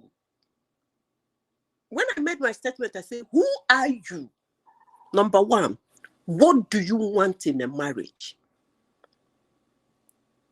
If you are dating a man who you know that doesn't like food from the fridge, it must be freshly prepared, and you know you are not ready for that, why marry him? Just like me, according to what somebody is trying to hit me, he said, you walked away in a relationship, wasn't my marriage anyway, because the person stuffing sweaty shirt inside the wardrobe, and when you open the wardrobe, the thing oozes into your nose. Who are you? What do you want? Do you want a situation whereby you will marry that man that doesn't like food from the fridge, and every day you quarrel with him? It becomes a case, a situation at home. Is that what you want in marriage? Then at the end of the day, you fall out, you divorce, you abandon your children are littered everywhere, you took your children, you run off, blah, blah, blah, blah, blah. Is that what you want? So why don't you walk out in the relationship instead of the marriage? But Madam Sister, if you're a full-time housewife, if you're a full-time housewife, you are not bringing any income. Wisdom. You can When do you're that if dating the a man wants man and you bring out food from the Madam Sister, if the refrigerator, man and wants he you say, to cook, I don't like food from the refrigerator. For you, Madam if Sister, you don't like fresh, if you're a full-time housewife, you are not bringing any income. If the man wants you to make Isewu every day for him, you have time to make Isewu for him. Whatever Madam he Rose, you wants are to not eat, getting you my have point. time. You are not getting my point. But when you are Please, working your ass off, can we stop and the this man wants time Isewu every day? Madam Rose, you are not getting my point. I told you from the one when I took over to interject at Dewale, I told you that as long as I am concerned as a human being, nobody should give me that shit of I don't have time. It's a no-no for me. We make the time. The time doesn't make us. Do your schedule. That's why I said there must be something in the middle. Do your schedule. But in relationship before marriage, please pick what you know you can. I beg, because there are a lot of scattered and haggard marriages all over the world now. Can you just take what you can tolerate? Must you marry somebody because you want to marry? And then every day you wake up in the morning, from morning to it got to a point you people will have face up for 1 month, not talking to each other. I mean, I don't get it. So why this argument? I went to work, I came back from work, if you know you can, don't go in. That's my point. But it's good everybody finds something in the middle. What do you want in a marriage? You want to gamble a marriage? You want a contract? You want to answer a name? You want the wealth and the riches? Or you want companionship and spiritualism and partnership? What marriage is all about. It's all in your hands. So this bullshit of somebody who went to work a whole day, work a whole month, cannot have rest, is a robot. How dare you tell her to? It's a no-no to me. Time do not create us. We create time. We make those time. Thank you.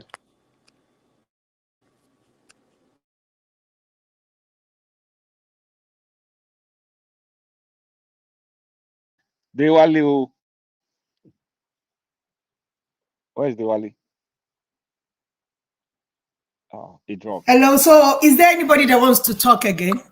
Who is there? Mike, have you? Okay. Okay. Mike, go ahead. Madam Zita has a lot of wisdom. I think she needs to be Can you mentoring guys hear me now?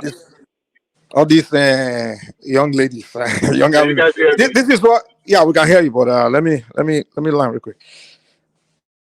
See, me, we that practice tradition, we don't deal with these problems you guys deal with. You understand? And we do our own. This thing is very ancient, you know. First of all, before we marry somebody, we sit down and do divination about it. And oftentimes the oracle will say, no, you two have no business being together. And when Brother Mike, if I might interject, this oracle definition. Why did our Baba not go do oracle definition before he married that girl that divorced him on the internet? Is that not the which head of? Baba? Which Baba? I don't want to mention his name just to respect the Baba that the wife divorced him on the internet. Did he not do oracle definition before that one? Don't mention. Is that not the head of the No, no. What he's doing? On he's the Christian first of all. No. He's a Christian. He's from the head of Yoruba Orisha. So all this unfortunately who they are crowning king in Yoruba land. He's a Christian. He doesn't practice our tradition. Just like the Olu of Iwo, that's even telling us to go and put this thing in his shrine. It's all bad. In Yoruba land, we don't. Yeah, go ahead. Let me just round up. I heard Madam Sita. I think we are saying the same thing. You know, two cultures can be mashed together. You just have to establish right from onset. You see, what you can't eat, you don't smell it. You don't smell it. Something that you've been doing before, and you're now changing while you're in the marriage. That would be no. If something that, and that is why I said that people don't ask questions right from the beginning. If you ask question, this woman noticed this is what you like, and when you get to the marriage, there's likelihood that the woman will change because something that she has been, managing before, and you get to a point where you'll not be able to manage it. My advice to men is this: if you know you are going to take a stand, a very rigid stand that you know you would not deviate from, please do not get married. Do not get married because it's going to bring conflict into that union. You will hate yourself for it, and you don't want a situation where you will bring in kids into a disjointed family that you yourself not going to be able to manage. Do not, because if at the end of the day you get married, the woman is changing, and you yourself also you are changing, and you cannot compromise and agree, then do not get married in the first place, except you are willing and ready to compromise. That is my advice. And for those women that kill their husband, I will say this for somebody who also knows a little bit about domestic violence. Sometimes family members don't usually get involved because this is our African thing. The European or American lifestyle, nobody get into anybody's business. That is why people will die before people realize that they are going through a lot in their marriage or in their union. African culture is not like that. At least a brother or a sister will notice that some changes, even if it is physical changes or emotional changes. Someone will notice. But you see, it is very convenient for Nigerian or African people to reject their own culture simply because they see it as an archaic that is not doesn't comply with the modern time. Yes, but you see, your neighbors can see you every now and then. That is one beautiful thing about our culture. But at the end of the day, when something is going on, people tend to keep to themselves because of this, adoption of this foreign culture. You see, most of those women that are in prison, I don't know if the statistic is right, that they're actually there because they, exterminate their husband one way or the other. is because people don't pay attention to it. I'm not saying some of them are actually committed a crime or sometimes implication of what they did or one way or the other. But what I'm saying is that for them to have gone to the point of the law have applied that they actually killed their husband means they must have been going through some things. But one thing is that if somebody sees something, say something. But if and most of the time when people get so grounded in a domestic violence, because sometimes it's their kid or the fear of, okay, what I've gotten it before, how would I be able to stand on my 2 feet? If you know that is what you are experiencing or you are going through, work the heck out of that marriage. It's as simple. But because of our culture too, frown upon divorce, people will not want to do that. You see, that is why I said two culture can match together because there's beauty in both. But at the same time, you take the one that fits your marriage or that fits your union. If it doesn't fit your union, discard it. And if you know you cannot manage it, work the heck out. And if you know you are not cut out for marriage, stay single and enjoy your life and drink your wine. Thank you. All right, sure. Anyway, like I was saying, Mike, so do you want to just say whatever you want to say now because I want to close the show? yeah, that's what I'm trying to wrap it. I don't even know why people have so much hatred for those our people that practice tradition, and sometimes when they want to counter you, they usually come from a place of ignorance and why did that one? I saw this Hollywood movie. What is all this? If you've never practiced our tradition, then you shouldn't be talking about it. You shouldn't be giving opinions because you know nothing about it. That's just one thing. I mean, yeah, I'm trying to tell you my own lifestyle, and you are here telling me what about this, this, and they discarding it as if you practice my tradition before. Anyway, in our tradition, I practice before I pick a wife. I ask Oracle. Oracle tell me, that one, only that one, hey, you will end up like this. That one, the Oracle tell me, and the one the Oracle chose. I'm happy. I've never had this problem. But I've never had marital issue with my wife, the woman I'm with. We're just happy because everything Oracle said about her is exactly what I'm experiencing. So the Oracle tell us everything. And within our marriage, before something even happen, fight or drama or anything, the Oracle don't tell us. Watch your behavior, watch this, watch out for this. And another thing people don't understand, Dupsy. Surely, one thing that happened in Africa, let me tell you. Mike, I don't want to argue with you today at all. So just keep on talking. I'm telling you, another factor that break up homes. Surely, I want to talk on what only ranch, you understand? Oh, Mike, I'm serious. Now. I'm telling you the truth. Most of the time, this is raw. I'm just telling you, this is raw truth. I'm telling you. And Mike, you want us to open another chapter? No. Ask you a question. That's Oni of Ife. Didn't the oracle, say anything to him before he got married to the first or second? Maybe you should go and ask him now. Hey, maybe you should go and ask him. Custodian of the Ifa of Yoruba culture. Call Oni of Ife and ask him that, hey, did the oracle tell you? And another, there are two songs of another argument. No, go argue me. I don't understand. I'm just giving my own submission. You didn't argue with everybody else and they give their own submission. I'm giving my own. Let me. No, I'm not arguing with you. I'm not. So let me give my own little submission. Okay, everybody. Why is it that I'm the only one that everybody got? Everybody gave their submission from their own. Listen. Everybody gave their submission from their own lifestyle. But I'm giving my own submission for my own lifestyle, and you guys have a problem with it. No, we don't. Please, we respect your, everybody came from their lifestyle. What you understand? What your perspective, your whatever you come from. So you give your own lifestyle. People listen, and I'm giving you my own from my own lifestyle. I'm not talking from on this lifestyle, someone else's lifestyle. I'm just telling you my own lifestyle. This is where it worked for me. I'm telling you, and you guys are trying to jump on me as if I'm saying something. What's going on here? I'm just telling my own lifestyle. I'm not telling somebody. Maybe someone else that understand my lifestyle, know what I'm talking about, or someone out there may trying to curious and know what I'm talking about. But Mike, if my lifestyle doesn't fit your own, close your ears now. Mike, can I ask you a question, please? Uh-huh. Hello. You mean I'm hearing you now. in traditional Yoruba society, after Ifa has chosen a woman, divorce don't take place at all. It's forever and ever. No, not necessarily. Not necessarily. What happen often? A person is still a human. The oracle may give instruction and you choose to do something different. Like I even gave you an example, even in my marriage. Like sometimes I may be behaving something, and uh, sometimes the oracle will tell me, Do you that consult thing the you are oracle doing." daily?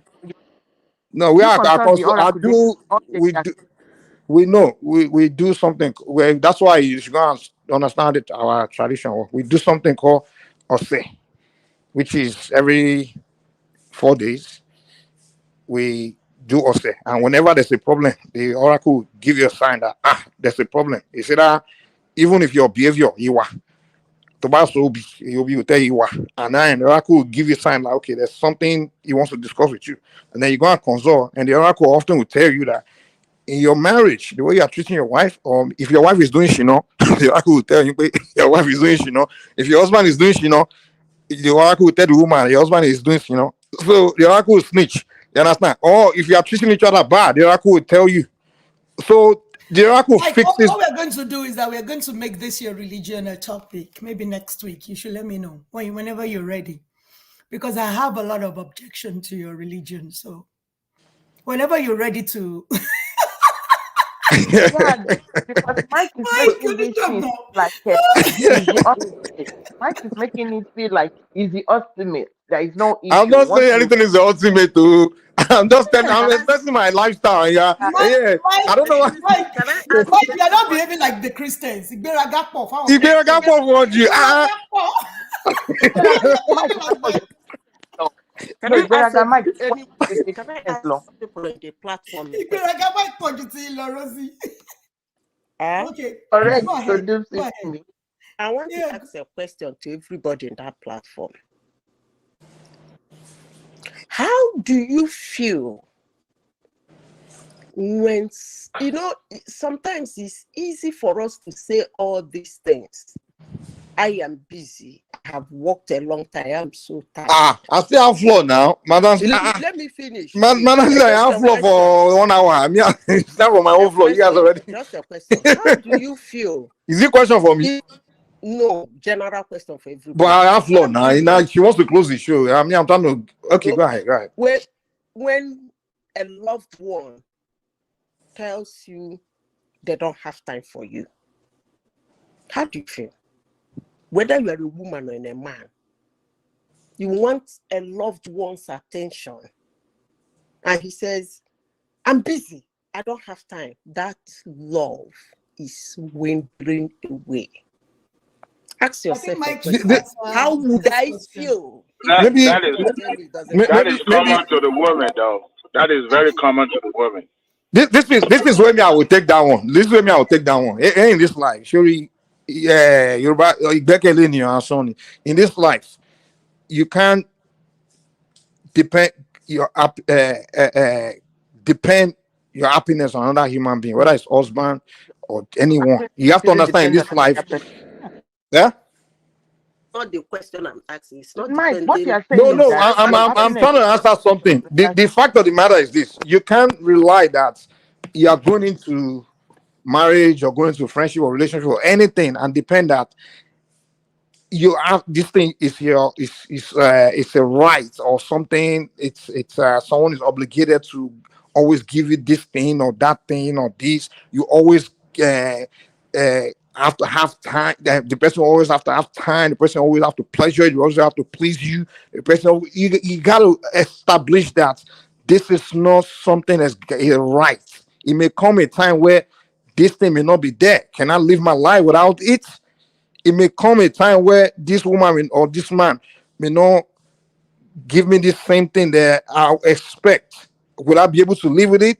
You have to understand that you are not obligated to always have everything you want from somebody. Once you establish that within yourself, when that moment comes, you're not going to be too shocked or be bad and bitter or pain about it because it's something you have to expect. In life, they say, hope for the good, but expect the worst. So even break up, divorce, all those things, you have to establish that it is possible. The possibility is there. The probability is there. All these things in life, you have to understand that you came to this world alone. What's most important is you, how you treat yourself, how you walk your life.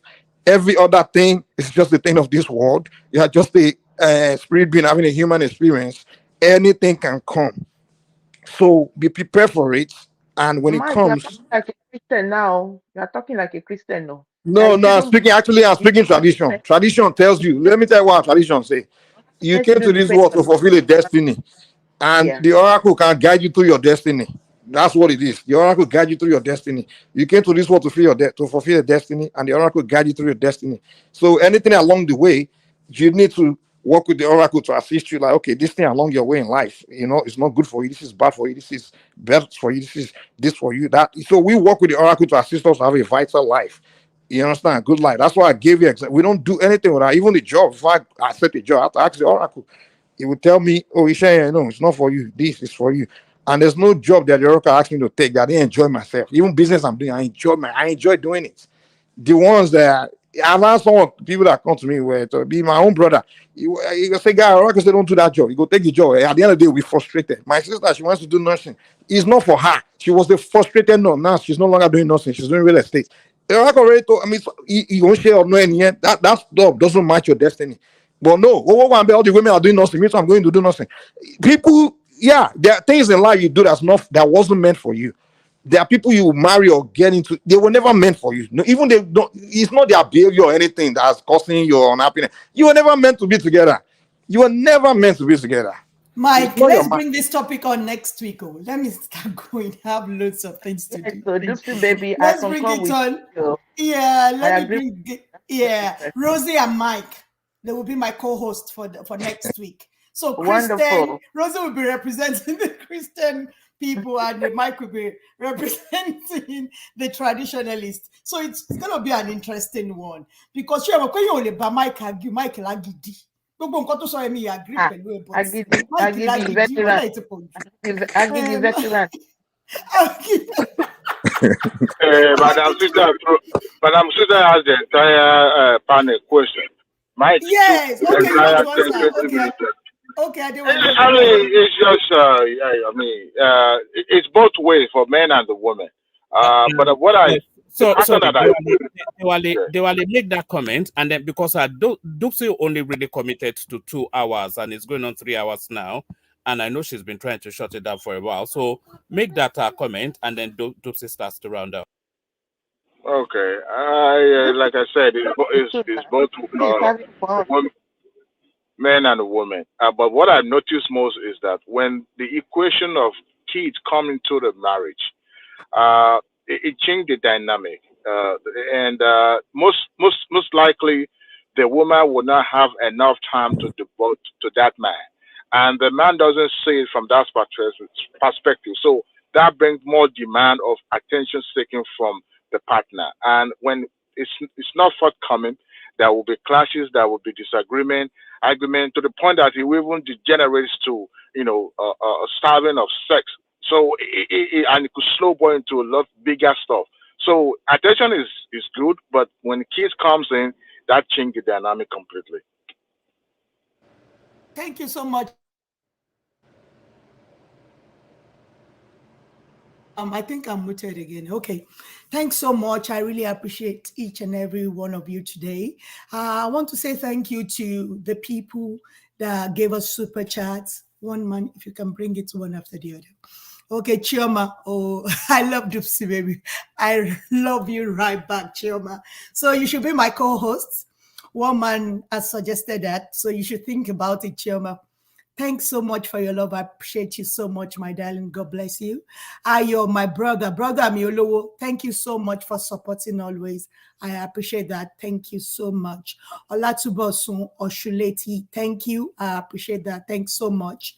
Nigerian Prince, thanks so much. Shout out Queen Dupsy. Thank you.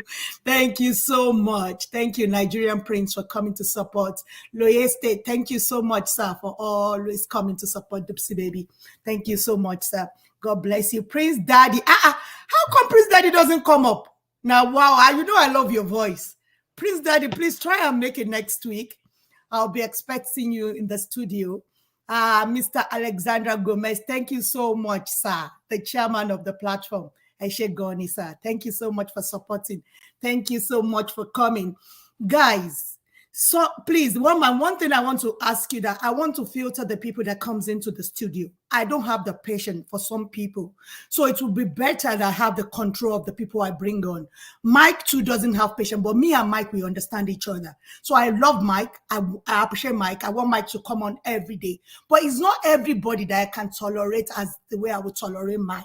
Do you understand? Because Mike is my brother. No matter what he says, there's no problem. So, woman, I want you to give me the go ahead to be able to filter the people I want. Some people are not here to discuss with me. They are here to tackle me, and I don't have that time.